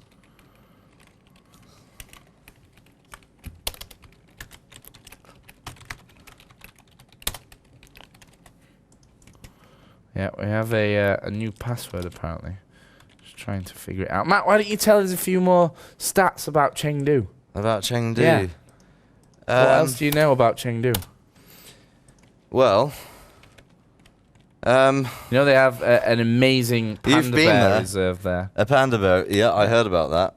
some of the ESL staff actually took a visit there at Season 3 when we held the Asian Continental Finals in Chengdu, which was a brilliant result. We had some great Warcraft 3 games, fantastic CS games, which we casted. Yeah, it was actually WNV who ended up winning it, defeating We Made Fox in the grand finals. If I'm not mistaken, Titans came 3rd place and Tai Lu took the 4th spot. So we were expecting to see WNV in action at the global finals, but as I've said several times today and yesterday, Savage was denied his visa. And as I said, I was really disappointed not to see them get further in this tournament. I know Tai Lu were very impressive, but on paper, in terms of historically speaking, WNV are the sort of stronger side. But well, maybe Tai Lu. It's a little bit different these days. You know, you've got SC United that now contains players like Jungle, who I really wanted to see in action because Jungle is amazing. I've heard you've got Alex in Tai Lu. Yeah, the WNV team is not what it was, but yeah, they're still very strong team. Either way, Matt, we're about to get going in this game. Just waiting for the old restarts to get things underway, and then we can start in the second map. What are your thoughts here on Train? On Train. Well, I really want to see Crystal in that connector room with the AWP when SK are playing CT. I think he could be really disruptive to Fnatic in that position. He's a quick player. He could really cause some damage. As for Fnatic, on T side, I think they're going to be a little bit stronger. I think SK are going to be the stronger CTs on this Train. And actually, you mentioned Jungle Boy.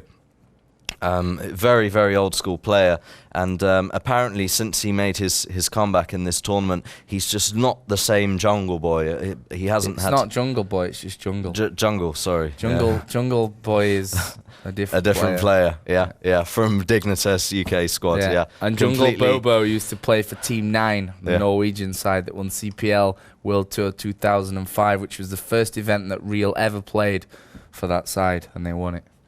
You're unbelievable. Information for you there. Just, I don't know how you remember all this, Joe. Just seriously. So you know. Bit of information. Yeah, apparently anyway, Jungle, there was a few threads on Gotfrag. Jungle isn't the same Jungle. So okay, that's disappointing. But either way, we're in the knife round, and Matt, as usual, my lovely co-mod gets to talk about the knife round. So take it away.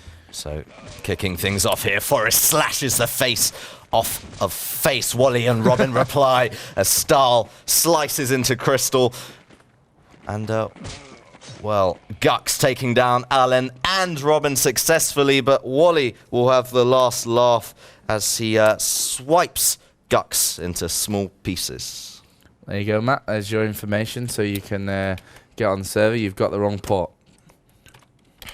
Thank I don't know why, but everyone who seems to sit next to me is cursed with an inability of actually connecting to servers, which is a really important thing when it comes to Counter-Strike. I think me and Jay are just highly dysfunctional people, Joe. This is also a possibility. I think Fnatic are actually having a bit of a team chat and a group hug and whatever else may be going on right now, because they're all AFK in spawn, getting ready to go with this one. Mio says I would dress up as one of the boxers you can find in Dust 2. I would dress up as a huge hand so I can give Matt Ryder a slap in the face. Cheers, Guru. I would dress up like Forrest Mum and take over the in-game strats. I don't think Forrest Mum does the in-game strats, so I'm not sure where that comes from. Maybe she does. Maybe she's the secret behind Fnatic's success. I've been to Forrest's house, but his mum wasn't home, so I was disappointed in that. Anyway, let's get into it because we've had the restarts and we are going to get things underway. It is, of course, Fnatic versus SK. Second map here on DE Train. Fnatic losing the knife round. We'll start out, of course, on the terrorist side. Nothing really new there. Well, stay away from the overview because Fnatic have already made a big push in. Big grenade, actually, from Facer. That's going to do a lot of damage to this whole Fnatic lineup. And now you have to fear a little for their round. They are 2 men down. Yeah. One Fnatic man has, one SK man has been dropped as well. Yep. But Fnatic are really holding up here on the push onto this upper side. I think Wally and Robin are going to do a great job here of holding, and Fnatic kind of backing away a little. They threw a smoke down that ramp earlier, and Wally sort of replied by just spamming bullets, spraying bullets through that smoke. Whether or not he connected any shots, well, he didn't. All the Fnatic players sitting at 100 HP. They're not really decided what to do yet, Fnatic, the three remaining players here. Gux, Get Right and Khan. But they are waiting on a push to that inner area. And they are going to hit it now. So here come Fnatic. Pistol round in the second map here of this grand final. And the bomb's going to get planted by Gux as well, unless someone comes in and causes some trouble. Khan goes down. It's now a 2-on-3. Grenades out for Fnatic. Two SK men coming in from this 3 train. They're going to take down the one man. It's now all on Get Right. 1 versus 2. Bomb ticking away. One man is actually already on the defuse. That's Crystal. Get Right is going to be too slow to have a look. And the bomb will be defused by SK. Get Right decides to leap out and try and get himself a frag at the end.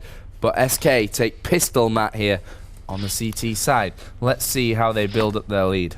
Yep.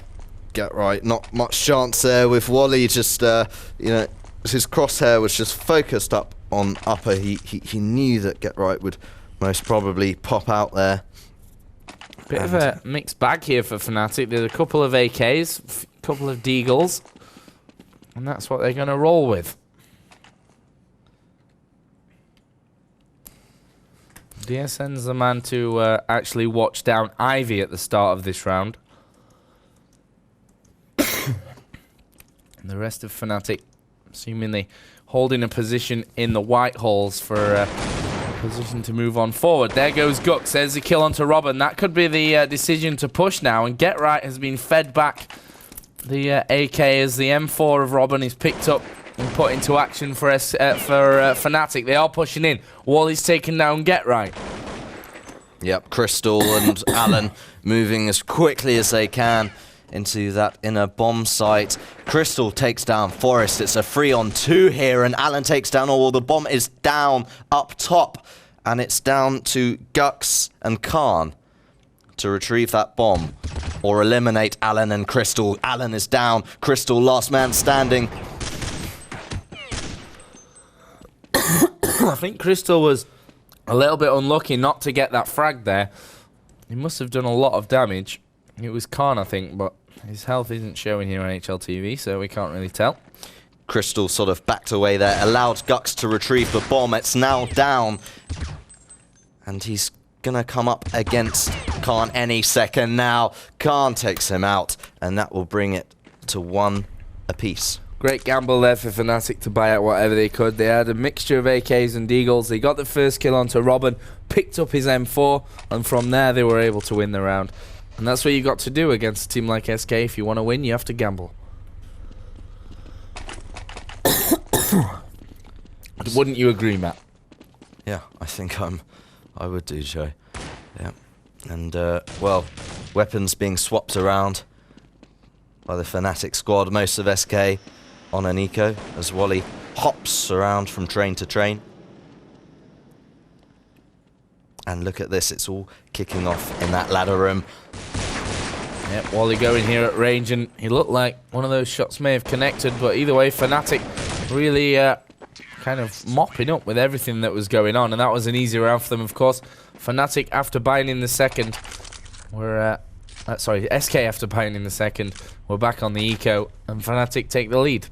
Yep, they do indeed. So, going into the 4th round, Fnatic again going to be on a full buy-up. Let's take a look at what SK have managed to afford as the Fnatic boys push their way into upper.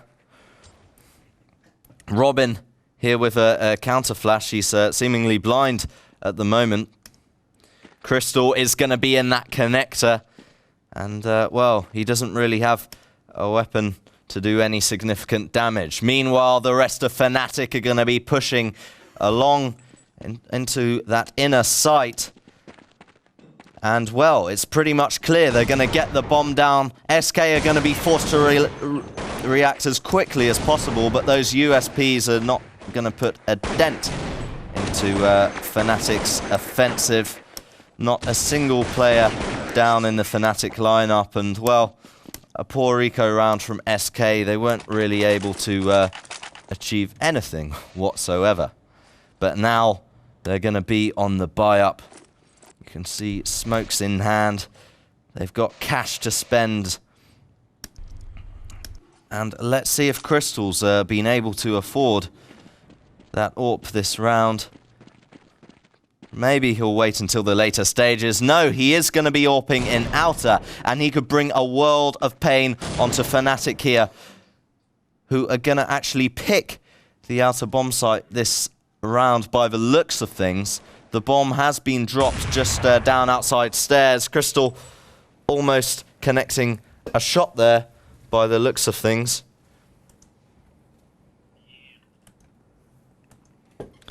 He's got that Ivy area scoped, and look at this, any second now, Get Right is going to appear. He missed the shot, and, well, he's going to back away.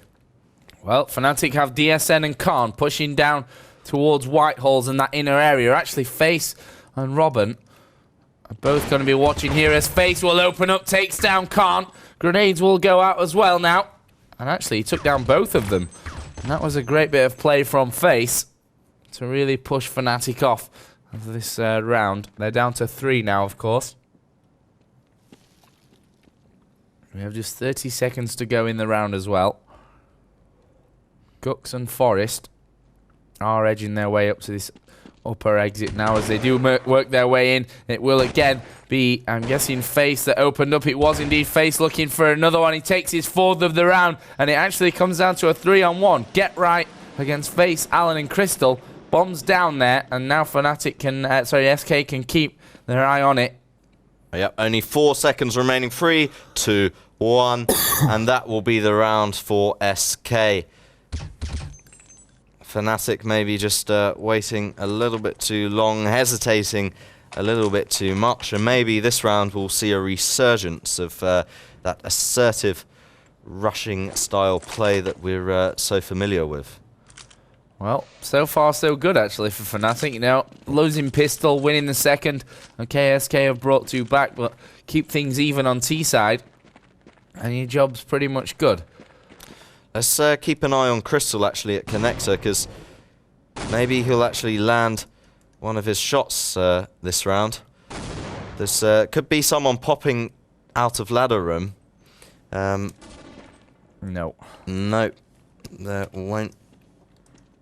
In fact, it's going to be another inner rush, and Face and Robin. Face.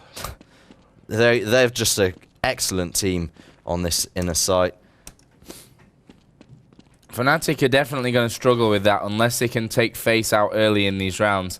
I mean, DSN now is probably going to come up against Face, who will avoid the area of that smoke.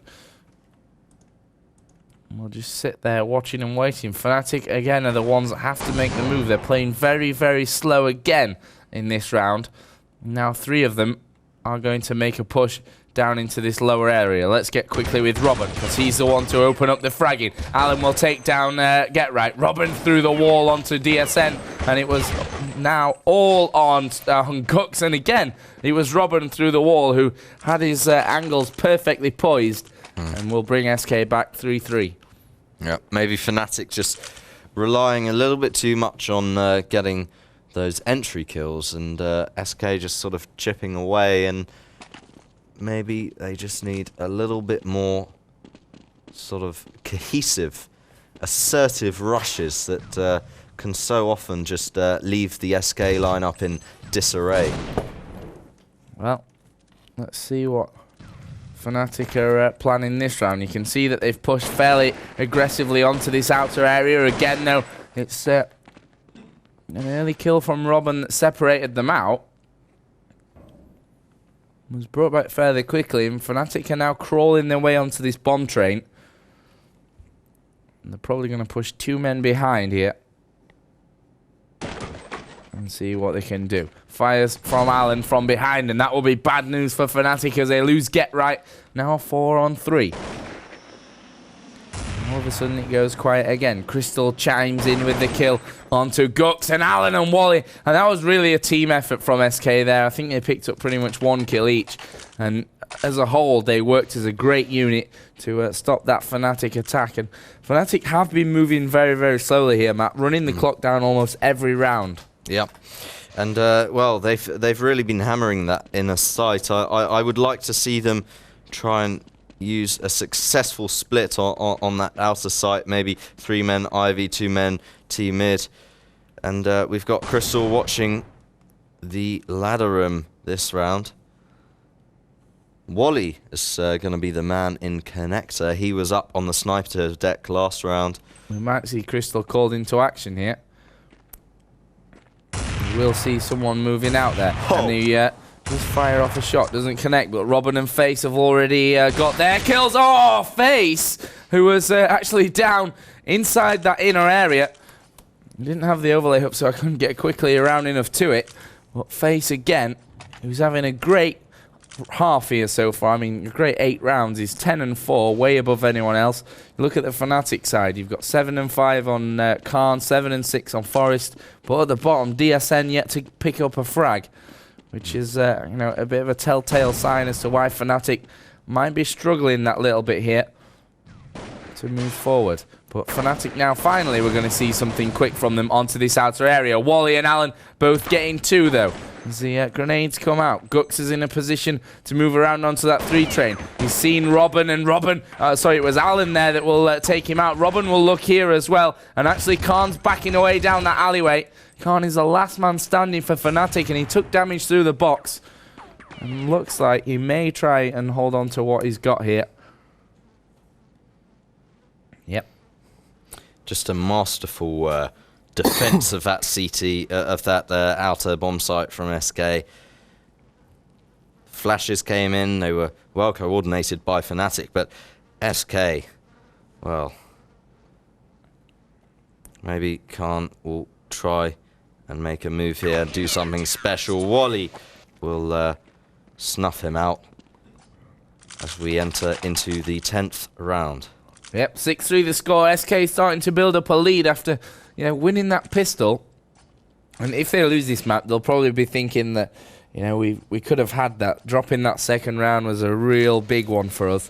I mean, that's why they are seeing Fnatic on 3 rounds now, after all. And they've got a 3-round lead, but it could have certainly been more. Fnatic here spreading themselves out in that team middle area. Let's look at Allen, who opens up his fire. I think he's taken down 2 there. Horrible team kill from DSN. Allen goes down. It's 3 versus 3 as Get Right picks off Wally.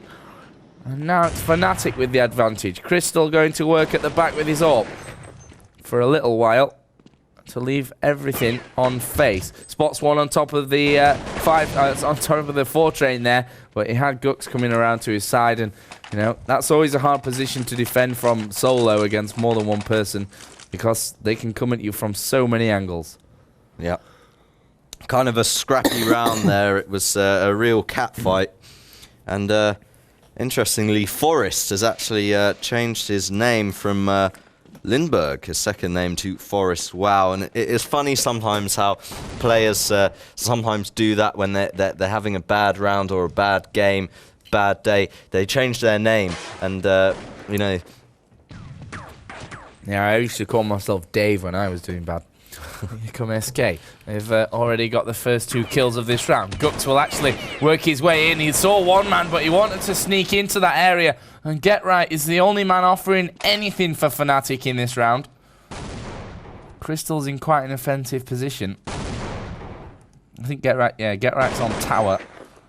Crystal could have him here if he got himself around and out of the pop dog area. As Wally does take down Khan. It's now all on Get Right. Yeah, he's got to pick up that bomb and also deal with Face, Crystal and Wally. It's a mammoth task, but he's in a very nice position here. But Face will shut him down.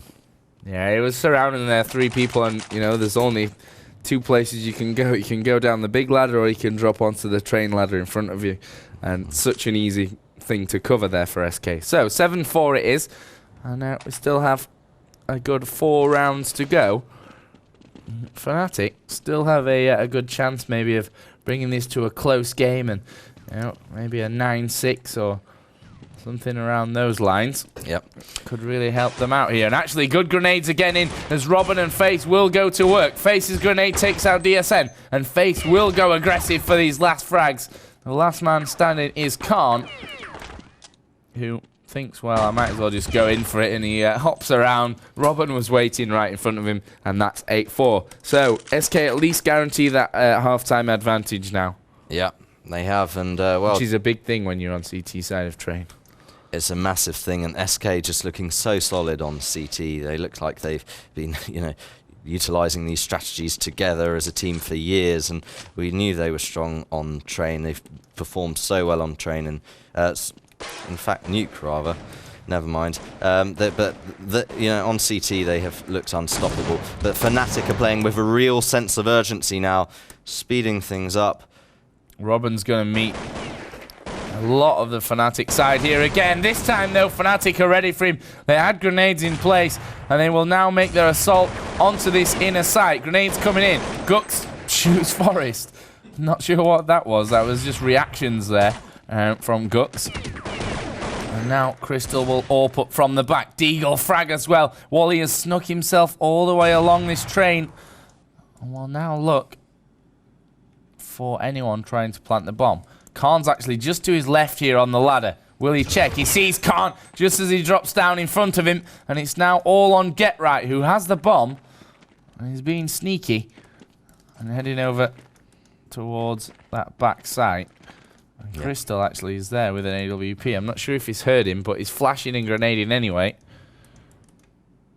Yeah, Wally's getting into positions to win this round. GetRight will take out Crystal. It's 1 versus 1. Wally versus GetRight. Wally fires away, and he will make it. And after those first couple of shots, I think Wally just chilled out, like repositioned himself.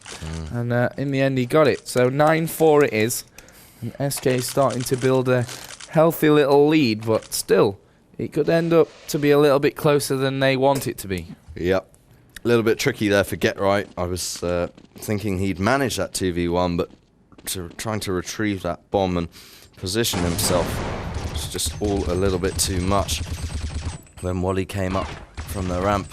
So Fnatic, Deagles. That was great actually from SK, like a combined effort spraying down into the team middle area, and it's a deco round for Fnatic. But, Robin and Wally together on that outside area, having no trouble whatsoever. Last round, though, Matt, of this first half. Who's going to take it? Well, only time will tell. Fnatic with a mixture of Deagles and AKs by the looks of things, swapping up weapons. Gux, unfortunately, has only a... Well, actually, he's got an AK, but with a Glock in hand. And Robin is going to take the position in the connector right now. Look at this. So DSN has picked up an AWP for the first time in the game.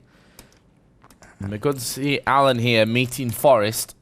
And he will actually spot his head there just over the top of the smoke. Grenades will go out as well. And that will force a retreat here from Fnatic. And in particular, GetRight, who is waiting up by Ivy.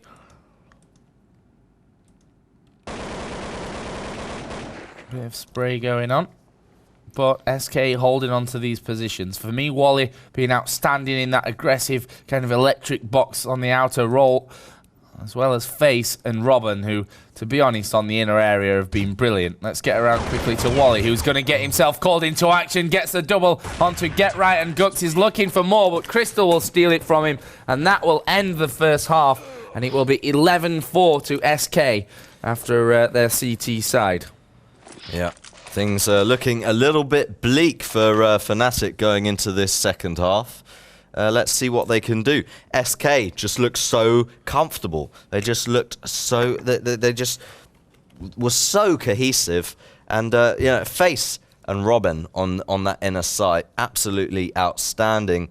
The outer site was pretty impressive as well. Wally, in particular, as you said, making those little pushes, making those little peaks, being able to often like inform his team sort of where Fnatic might be, what their decision making might be as a result of that. And well, Crystal, we didn't really get to see that much of him on that CT side. Personally, I would have liked him to see him sort of in the connector, but he chose to sit at the back. But, well, we didn't see Fnatic push much team mid anyway. So, yeah, SK very, very, very solid. It was a pleasure watching them on that CT side. Some interesting, dress-ups coming out here. Decky says, I dress up as a train conductor because I want to see this epic game close up, baby. You win a t-shirt, my friend. That's the best one. That was genius. That I've seen. And someone asked what I was doing in Forest's house. That's because I used to be a manager of Fnatic, and we picked him up once for DreamHack, so we went to see his house. And also, just you guys that are kind of wondering again, if the stream's lagging, it's not the stream, it's actually our HLTV, which, the internet in China is not so great. So, unfortunately, our actual game here is a little bit laggy as well. So, best we can do, but we're seeing a thrilling game. That's all that really matters, I guess. The score 11 rounds to 4 in favour of SK. Now they move over on, of course, the harder T side. But they've done well on T side throughout this tournament on pretty much all of their all of these CT sided maps. The Nuke, the train. So I'm really interested to see how SK kind of deal with this one. I mean, a good start for them could mean moving up to 14. Yeah.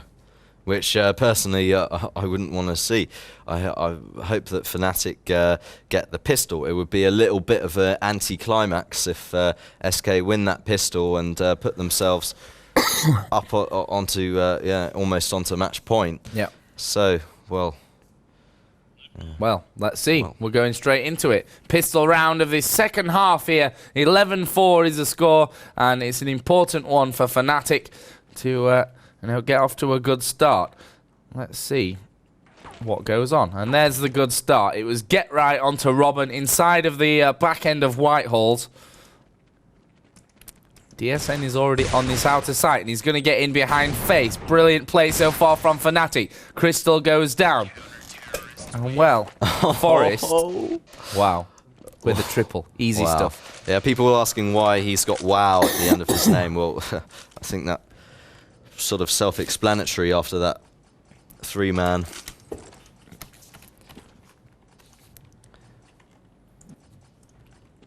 So, yeah, good bit of a hat-trick there from Forest.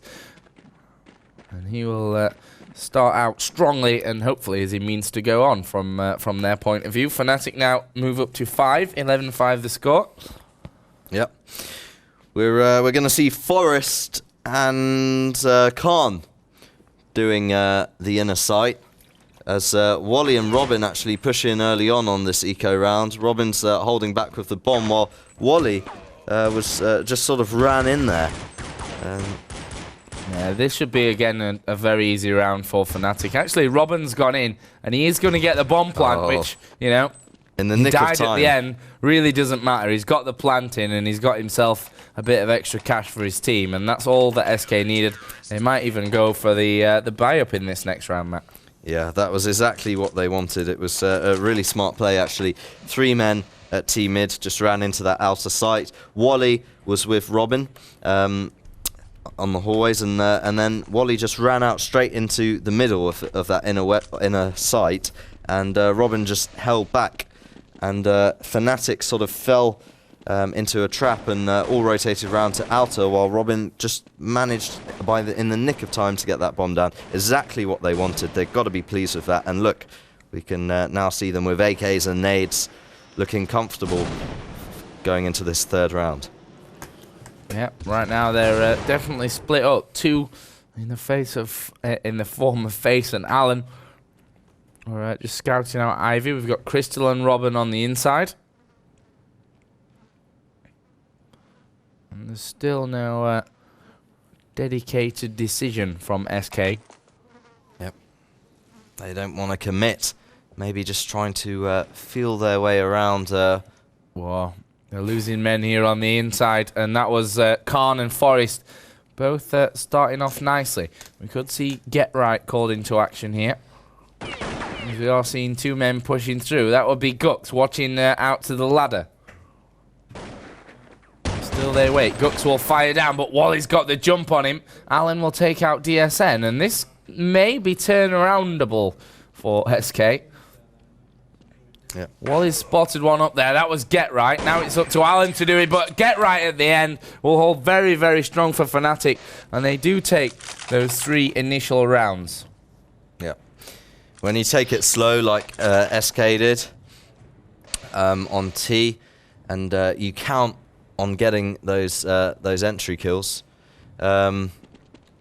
especially when you do it without utilizing flashes. I mean, you've got to land the shots, else you're just going to get picked apart like SK did on that last round. So another full eco here from SK.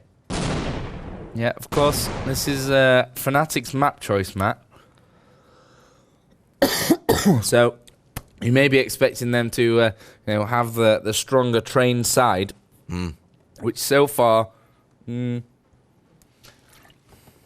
say it's been kind of even. That first half, 11-4 as it finished. SK obviously losing out on pistol. They bought 3rd round, which they lost.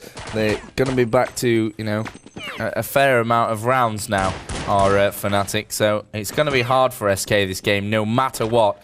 As you can see, Get Right and Gux both mopping up here, and then DSN to finish. Yeah, nice clean round there from Fnatic. Didn't take any losses.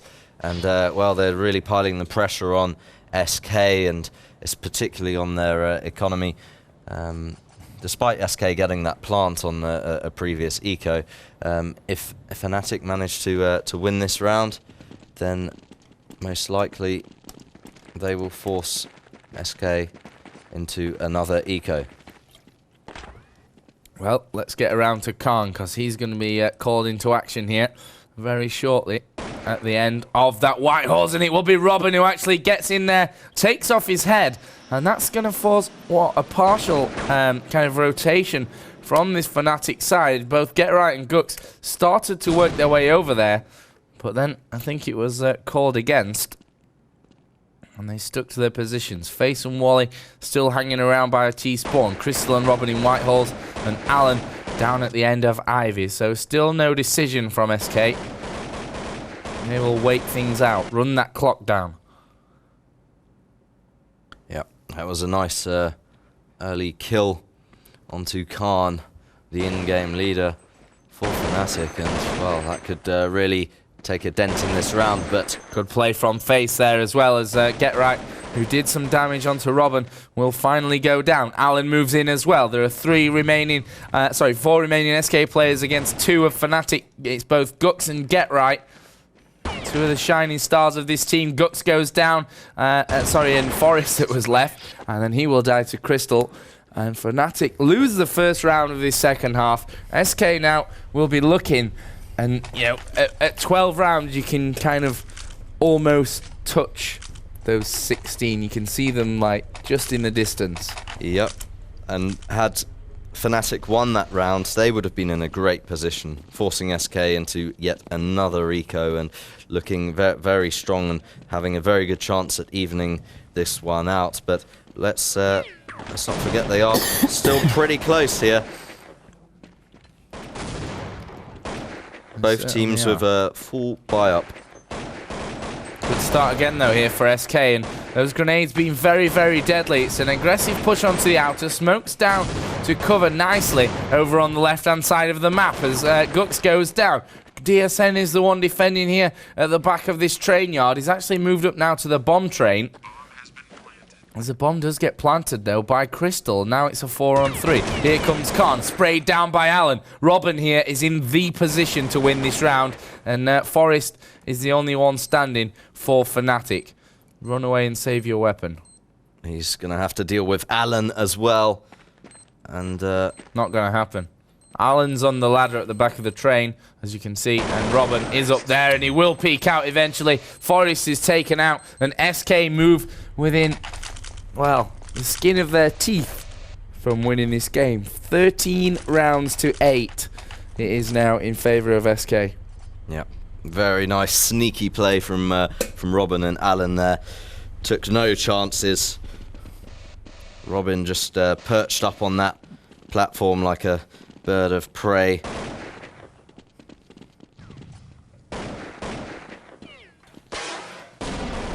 Well, it's lots of shots ringing out here as Get Right takes down Crystal. Face responds with a kill onto Forest. Alan will take down Get Right, and well, DSN replies with a kill into Wally. Gux with a FAMAS onto Alan. So we're sitting at a 3-on-2 in favour of Fnatic. Bomb is down on that outer site, being guarded by DSN. Fnatic are in a perfectly great position to take this, and they do. Great from Gux there. I mean, Fnatic have won quite a few of these FAMAS rounds, which, you know, you don't often see so many in one game. But they're doing such a great job with them that almost those rounds where they, you know, are on the verge of saving or buying, then rather than saving, they can go for those FAMASs and have a lot of confidence actually in their ability to win rounds with them. So SK now 13 rounds to 9. And they can still make a huge impact on this game, Fnatic. It's going to be an outer split. A big push, yeah. Going to be an outer split by the looks of things, but well, they've slowed things down a bit after Robin chucked those nades out. Wally's left his side and gone up to join with his 3 other teammates down. Ivy, Face has been taken down, Alan's been taken down, and the bomb is down. Yeah, Bomb's pushed forward there, and actually DSN had just gone in a little bit aggressive. Get Right will look to spray down the last man standing, which is Wally, who will now take his chances, and as he peeks out, he's hit from the sniper deck by Gux, and that will be Fnatic a little bit closer to leveling his up at 13-10. Yep, they've responded well in this second half to a rather dominating first half from SK. We've only managed to put 4 rounds on the board, and aggressive stuff from Fnatic on CT here on the outer site. They've really pushed hard. Yeah, Robin's got himself into a really great position here underneath this train, but not sure if he's going to spot anyone before he's spotted, which he did, but actually DSN out-aimed him. Now, eco round actually from SK, not really much that was going to happen, and Fnatic bring us back to a 2-round showdown. 2-round showdown. Let's see what SK can afford going into this 10th round. This should be good again. Well, lots of nades, that's for sure. Lots of smokes. Possibly going for a really fast inner rush.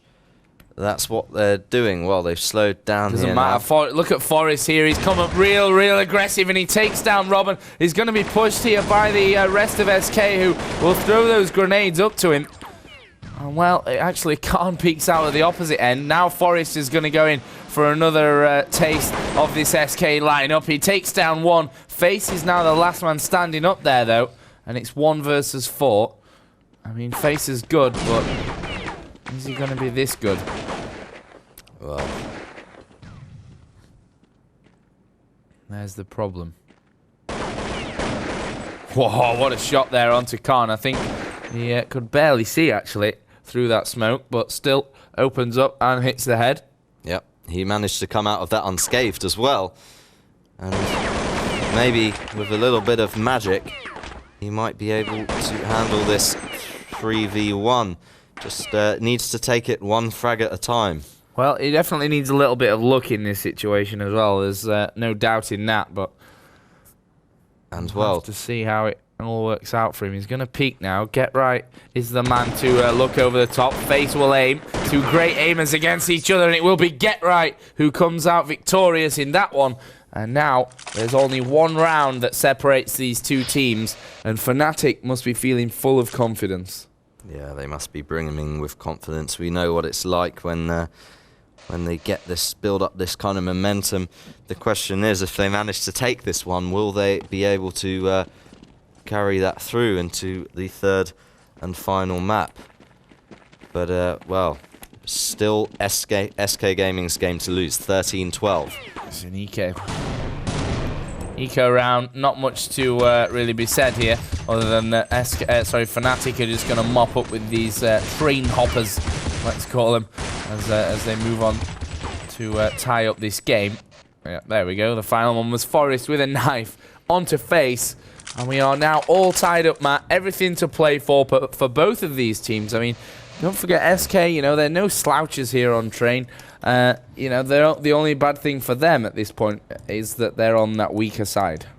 Yeah, well, it's an even playing field this round, except for maybe the side that SK is having to play on. In terms of guns and nades, both teams are on top of things. Well, SK here have gone really, really aggressive early on once again. Let's quickly just have a look at the overview. Forest is in those Z hallways. He could really cause Face some trouble here if they don't spot him in time. Forest isn't seen in time. He makes the first kill for Fnatic. Crystal is out there with his AWP as well. But you've got to feel that they're going to be able to hold on. Crystal and Robin both picking up early kills here for SK as they start to crawl their way towards this bomb train. Khan is now watching out towards the ladder. Wally is just under there as well. I think there's just been a kill. Yes, there has. Robin's taken down. Gux at the end. Now, the real threat to this SK challenge is Khan. We're watching him now coming around the back. If you look at the overview, you can see that he will come into contact with these SK players sooner rather than later as he works his way here through that team middle area. Here comes DSN, picks off one. Khan will take out the second. It's now all on Wally, who's actually underneath the train. Went for the bomb plant, came off it instead, took down DSN. It's Wally versus Khan, the two strat callers for these sides, and Wally will take it. SK go back into the lead, 14-13. Brilliant play by Dennis Wallenberg. Amazing. That's exactly what their team needed. Wally pulled out the goods after a string of painful eco rounds. They're now back in the money and, well, back in the lead as well. Just 2 more rounds needed and they will be proclaimed champions of the Global Challenge Chengdu. They would walk 500 miles just to win this tournament. Anyway, SK doing well here in this round. The only man at the moment offering a challenge is Get Right. That'll be ended quickly by Alan. Now it's only 2 remaining. Khan and Forest to save the day for Fnatic. Crystal hovering around with his AWP as Forest now works his way onto this bomb train. Grenades coming in as well. Khan is actually by the Z hallways area and they don't know where these SK defenders are. Alan is just to the right here of Forest. Forest will spot him as he goes for the kill. Wally takes down Khan, and surely this is the round that SK are going to win. Forest has hit Crystal. Could be bad news, but Wally is there, and SK move on to game point. 1 more round, and they'll net themselves $15,000, a place in the World Championship Finals, and then, of course, the titles. Rights. Yeah, the title and the bragging rights here over their Swedish counterparts. We have 2 rounds to go. Don't forget, first map on Nuke, SK were in this position for more rounds than just 2. But how is Fnatic's money situation? That is one of the big questions. Well, we've got asked. I think they're good. Forest with an M4 spamming through that smoke with in the connector. It's going to be an inner push here for SK. Let's quickly get around as Face goes down to Khan. We've got Crystal just waiting around, and SK losing that first man. That's going to be a big dent to them. Yep. But now they've decided, okay, let's not hit that area. Let's go out. DSN is sitting at the back with an AWP. He could do some real damage here. He could win this round for them. He takes down Crystal behind the green box. He takes down Alan. Could this be a hat-trick? Gux cleans up, and Fnatic get closer to making this game an overtime. Surprise, surprise. Well, it's a great thing. 15 rounds to 14. Final round of normal time, as you could say here, on Train. And again, the same as Nuke. Either an SK victory and an overall victory in the tournament, or Fnatic pushes into that wonderful overtime, which we all love so dearly. If SK Gaming decide to go for the outer site again, well, DSN could do some real damage with this AWP.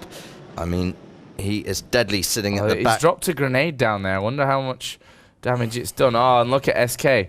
They have bought up whatever they can afford here, which actually is not all that much. And there are a lot of grenades and flashes moving out towards the end of Ivy there. But still, there is no commitment from SK Gaming. No. There are 4 of them there. They are going to make the push now as DSN will take one. Let's stick with Get Right because he's got a good overall view of this attack. He will go down to Wally, but here is Khan with a hat-trick at the end. And guess what? We're going into overtime for the second map in a row. It's 15-15 here on Train. What a fantastic game, Matt. You would have got great odds, by the way, to bet on overtime in both maps. But it's fantastic. I absolutely love to see overtime. You know, that make or break situation. It's a fairer version of penalties, in my opinion, in some kind of crazy way.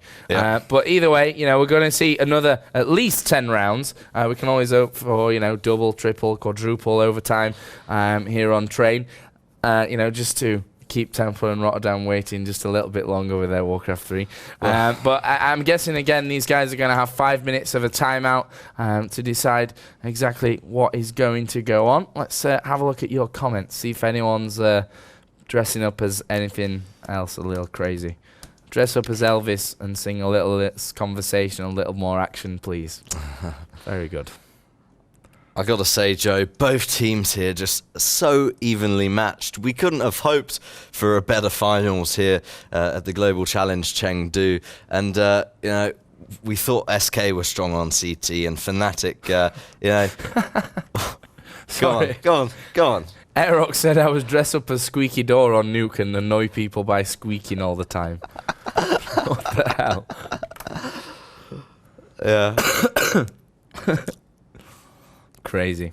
I enjoyed that match so much, Joe. And guess what, man? No one's going to win the hat or the T-shirt again. No? No. Why not? I don't know, but I'm going to have a new hat and a T-shirt by the end of the day. I'm pretty sure about that. Yeah, but we're, again, going into the overtime. These guys, I think, are back. There was a little bit of movement around the arena, let's say. So, Matt, you know, I asked you this in the last overtime. Who's going to win? You ask me this every single game we cast. Well, because I think, actually, you should be put on the spot. You know, when you watch football and they say to each other, who's going to win? And they tell each other who's going to win. Well, I'd say, judging both teams so evenly matched. I know you're going to say, I'm not going to cop out as well. I'm not going to cop out. I think it'll be a draw. Hey, I'm gonna give you my prediction. Okay. Judging by the previous map, where things pretty much went the same way, I'm going to say that SK, well, they've proved twice actually in this tournament that they can perform in overtime. Once against CG and in the previous game against Fnatic. I think, you know, they are the ones who might be able to take this in overtime because they've proved that they can perform under that pressure. But on the other hand, I mean, Fnatic, they just evened it out and when SK were on game point, and we've seen them do that time and time again. Both teams just seem to thrive under pressure, and it's so entertaining to watch. I mean, I almost don't even want to talk about the game anymore. I'm so speechless. I just want to smile and let it all unfold. You still didn't say who was going to win. SK. Finally. I knew you were going to do that. You'd say, yeah, SK have done really well, but Fnatic, yeah, I'm going to go with Fnatic, you know, just because you're going with SK. A little bit of we bias might have there. a bit of competition going on. Bit of bias there, maybe, as former general manager. No, I'm just, we can bet for one of my cough sweets if you like. I don't have a cough, Joe. right now, but maybe I could don't, save it. My sweets are doing me well. You're only supposed to eat 4 in a day, and I ate actually 16 or something yesterday. So, can't be good for my health. But if I don't cough as much during Counter-Strike, then it's all good. I'll bet you a cough sweet then, and then if I win, I'll save it for next time I've got a cough. Okay. Let's have a look. Do we have any more predictions? Flo says 21-19 Fnatic. You don't count because you said it after overtime, after the first 30 rounds. That just doesn't actually count when you do that. Sorry. So, Matt, you think SK are going to win? Why do you think SK are going to win this? Just curious. I already said that. I mean, in terms of the the actual game that we've seen so far here. Past 2 overtimes, they've performed really well. Against the EG, they were superb. That was also on Train, actually. Their overtime against EG earlier on in the tournament. Yeah, we saw that as well on ESL TV. I think that, SK are going to move back to CT side now, I believe. And from there, they've got that advantage again, like they did on Nuke. And even though in kind of normal time, we saw stronger T sides there, it's not been really the case here. Yeah. So I think SK... I actually think SK are going to win, but I'm going to say Fnatic anyway, just because I want to win a cough suite of you, which is already mine anyway. But, Matt, we've already got the 3rd and 4th place in this tournament. We've got We Made Fox in 3rd place, Tyler in 4th place. Okay. And, of course, 1st and 2nd still to be decided here. Yeah. And $15,000 up for grabs for the winner of this, which could be SK in roughly 6 rounds if it all goes to them. Or we could be seeing a 3rd map, which is Dust 2, which we may not need. Yeah. I mean, we know that both these teams desperately want to win this, but maybe SK are just a little bit more hungry with their new lineup. I mean, Fnatic always have an insatiable hunger when it comes to winning, especially when they get into those bracket stages. But SK maybe just a little bit more hungry.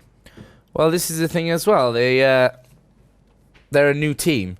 And this is their first lineup. They did it last time when Zet was playing his first event in LA. So it could be quite interesting to see if SK win this event, how they go on in the future. Yeah. As far as the lineup being fairly new, Fnatic's lineup is fairly new as well. Yep. I mean, what? March. 9 months. February, I think. 10 months. Yeah, that's... As far as the lineup goes, it's pretty new. I mean, look at the Vitriolic lineup, the old ex Wicked and MYM teams.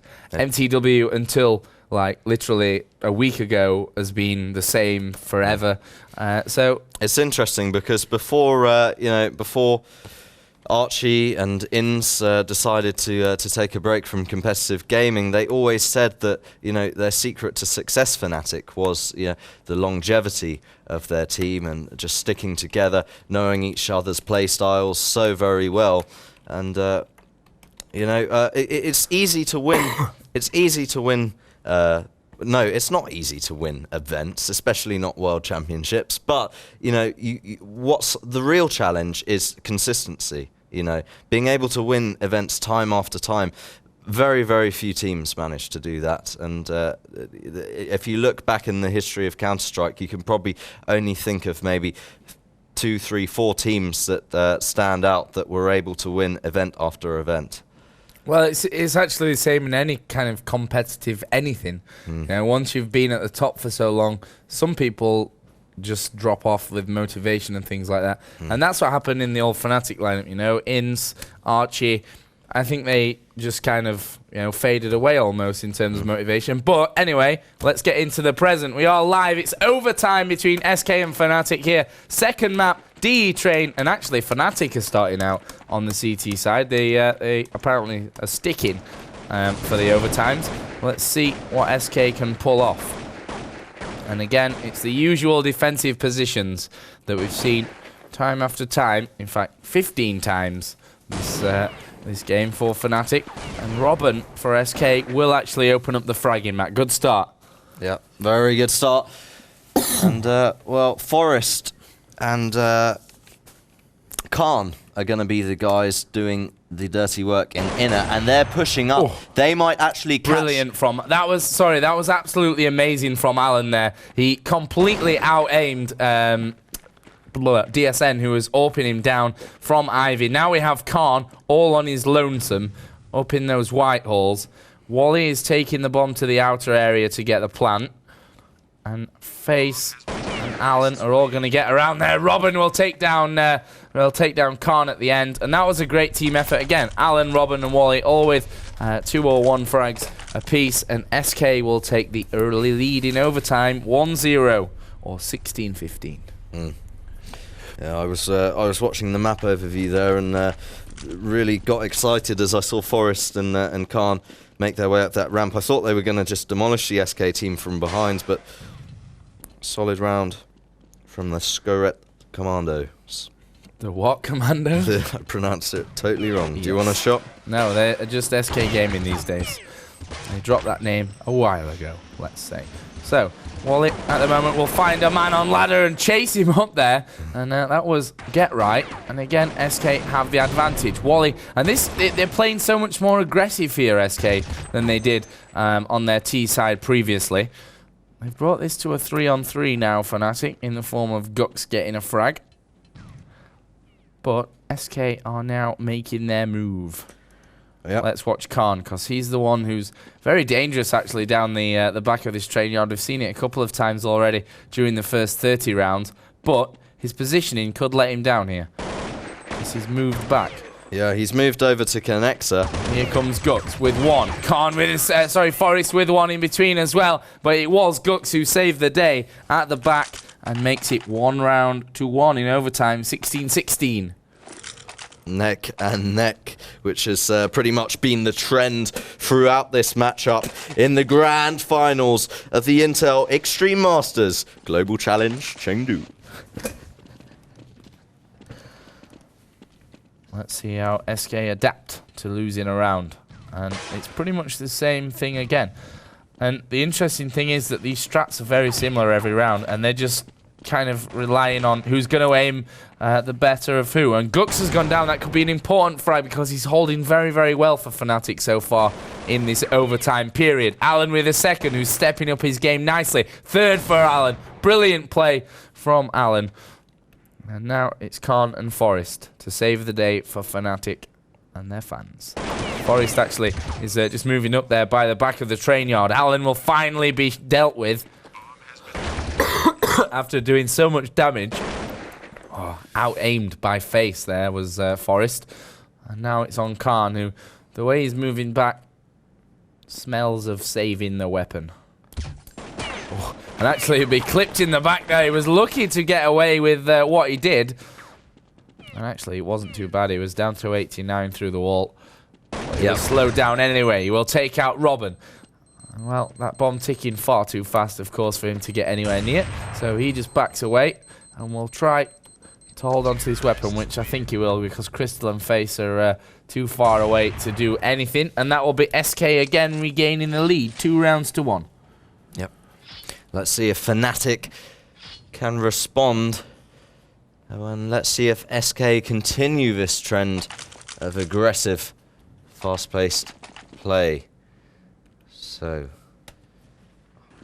oops. I'd really like to see if Crystal can perform with that AWP. He didn't manage very much in the last round. It's going to be Gux and Forest doing inner this time, and we're going to see DSN get right on top of a train in outer. Khan's just going to be rotating around, providing assistance wherever it's needed. But we know DSN can be really dangerous with that AWP when he's sitting at the back of outer. He's currently got the ladder room scoped. Yep. But this SK is again the exact same strat from SK that they're going to employ. By the looks of things on the setup, although Wally's now moving over towards ladder, so maybe they'll go for an inner push here. Yeah, it looks that way. Let's get quickly around to Khan, who will be watching. He's taken a hit there and will actually have to back away down into the site. Robin will continue to wait. And actually, SK have pushed Alan all the way around the back. Faces moving out here from that team middle area. And again, it's a double from Alan. He could be in game-winning form here, could Alan. And so far, it's absolutely brilliant from him. Wally, bomb planted. Will escape out of it. Let's see what Gux and DSN and Khan can do, which is going to be save the weapon. Yep. They look poised Let's watch to Alan. take some exit kills. Here's Alan, comes in again, will take down Khan. He's got another man in front of him, and will actually take a bit of damage there from that USP of DSN. But these two Fnatic men will maybe come under pressure from Face and Robin from the opposite side. Yeah, DSN really could do without losing that AWP. Will Face manage to spray through that wall and get him in the final moments? No. No, he won't. But that's 3-1. And those 3 rounds are really important to hit, of course, because once you get there, you really have a great chance moving forward. I mean, if they can take 4-1 in this first half, yep, it's looking likely that SK could have this one in the bag. Yeah. And guess what? Pretty much a similar strat. This time a little bit faster, though, from SK as they move through. Yeah. Very nice split from them. Couple ladder, couple mid-T, couple Ivy. Yep, in comes Forrest with a deagle. And actually, they're doing a good job here, Fnatic, of holding off with not the greatest amount of weaponry in the world. But again, it's Alan who really makes the difference. And it comes down in the end to a 1 versus 1. It's Alan versus Khan. Alan has been, for me, the best player, definitely, of course, of this overtime for Fnatic. Such a, for SK, should I say. But certainly a very, very strong player overall throughout this tournament as well. Yep. He'll drop 10 health there for no reason as he drops off the train ladder. And he's underneath. Khan has got himself an AK. Alan has an AK. Khan's going to move inside. These are the great things about the 1 versus 1 situation. Maybe if Fnatic had known where the bomb had dropped, then Khan might have been in a stronger position to take this 1v1. And Alan He's going to get the bomb down there. Now Khan doesn't know where it is. Oh, well, he thinks it's not there anymore. And will now move to this outer area. Alan is sat just at the back in a position where he will just shoot off the head of Khan when he comes around. And here comes Khan. He's thinking, what the hell, I'm just going to go for this one. He comes around. Alan will take him. And Alan will end this first half on 11 for 3. Absolutely amazing first half of overtime by Alan. SK a 4-1 in the lead as he move through to that second half. And I'll tell you what, if Alan's even half as good in this second half, then SK are going to win this. Brilliant play. Yeah.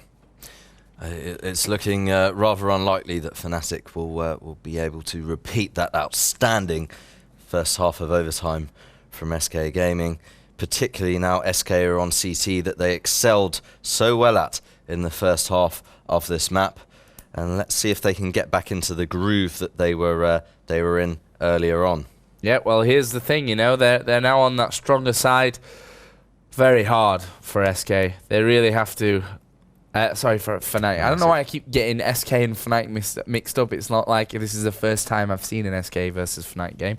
But Fnatic have such a hard job, and if they don't come out strong, I think if it goes 1-0 SK and they then on game point again, I don't think Fnatic will recover from that. No. Fnatic have to start strong and take at least the first 3 rounds if they want to even think about another overtime. But we're still in, and we're going to get underway. It is, of course, the maybe the final few rounds here of this grand final of the Intel Extreme Masters Global Challenge Chengdu. And again, Fnatic have pushed out very, very quickly. And it's all over. They're all over this outer site right now. The problem is that Wally is seemingly on fire himself, and this is a position we've seen Wally play before and do so well at, is that aggressive pop dog electric box kind of area. And really, wow, amazing. A hat trick at the start of a round like this, at the start of the second half of overtime. That's really the point where you can really think that they're going to win this game. And actually, Wally will make it 4. Let's see if he can take the final kill and get himself an ace to push SK onto game point. Get Right will actually come up against Face there at the end, and SK will flawlessly, or actually not flawlessly, they lost Alan, but either way, it was a 4-0 for Wally in that first round, and that will be game point for SK. One more, and they win. Yep. What an incredible, incredible finals. And, well, Fnatic pretty much need a miracle right now if they want to at least force another overtime. We've seen strange things happen in Counter-Strike. Let's see if history can be written. It's already a game which will be probably remembered for years to come. Very slow round so far. Fnatic know exactly what's on the line here, but it could be an inner push. Gux will be the first man to peek here. He's got Face to deal with at the other end. An old teammate and a team that a couple of players that teamed up, of course, not long ago at DreamHack Summer to beat SK as a Lemon Dogs mix. Yep.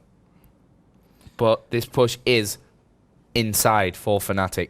Let's watch Robin. It's a double up defense here, I think, for SK. That's certainly the one on that inner site. Smoke is down. Robin will look to defend. They've got Face down there as well. Let's see what Robin can say about this Fnatic attack. He actually misses the first one. Face is in there. Let's get around quickly to Face, who's now dead, actually. Robin is there, though. He will pick off one. Advantage back to SK. And Get Right will even it back to a 3 versus 3. Bombs planted as well. Robin's actually just spotted one man. Missed out on his shot. Wally will come in for backup, though. It's now on to Get Right and Gux, who is picked off by the USP. All on Get Right to save his Fnatic teammates here. It's 1 versus 1. Crystal versus Get Right. Will SK be able to hold on to this? Crystal's on the bomb. He's going to defuse, and SK win the Intel Extreme Masters Global Challenge Chengdu in a thrilling game. Two maps of overtime. A 1 versus 1 at the end. Get Right thinking that Crystal was calling his bluff there by giving him a fake. And he was holding on to it. And that's actually the second time that Get Right's done this on T side of Train. He did it in the first pistol round, I think it was. But either way, it will be SK who are crowned champions. Their first major, in fact, their first event with the new lineup with Crystal and Face. 2 outstanding players who have performed brilliantly here along with the rest of this SK team. And they take their first ever championships. A big congratulations to them. They were brilliant. Huge congratulations, and I can imagine over in China they're just sort of erupting with joy. Fnatic over in China, I could hear the guys in the SK office over the Rhine shouting. Fantastic. And well, Fnatic have got to be disappointed. I mean, they've got to be feeling pretty deflated after that. They said, I mean, it's not just another tournament for them. They specifically said that they really want to win their first ever event over in China. Sadly, they didn't manage it, but that's given maybe Khan, maybe they're cursed, but on the other hand, it's also given Khan maybe a new sort of lease of life in his playing career, because now he's still got a goal that he hasn't yet achieved, and hopefully we'll see him take his team to victory in China at some point in the future. Yeah, and well, what can we say, Matt, about this game? Absolutely amazing. It's been a thrilling tournament, actually. The whole, how it's worked out, you know, Mouse Sports lost in the group stage, Fnatic lost in the group stage. We saw Titans coming through top of their group, MIBR going out early. So many interesting stories around this event, and maybe the biggest one is that, of course, SK are here with their new lineup.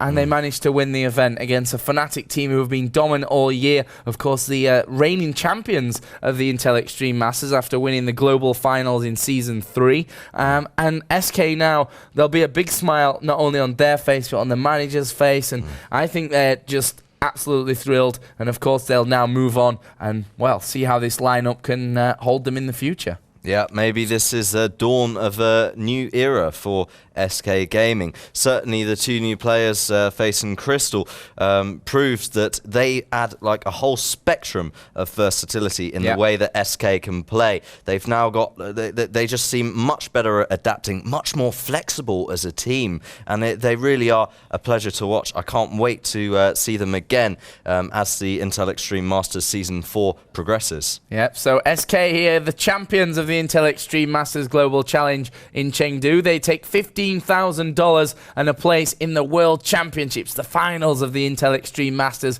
which will of course be in 2010. Well, that's it for Counter-Strike, Matt. The top three, of course, SK, Fnatic, and We Made Fox, with a very honourable mention to Tyloo, who finished 4th as well. And that's it. Counter-Strike's done, but now we're going to move over to the Warcraft 3 final. Fly 100% up against Moon. Quick commercial break. We'll be back with Rotterdam and Templar to bring you all the action from that. Thanks for watching.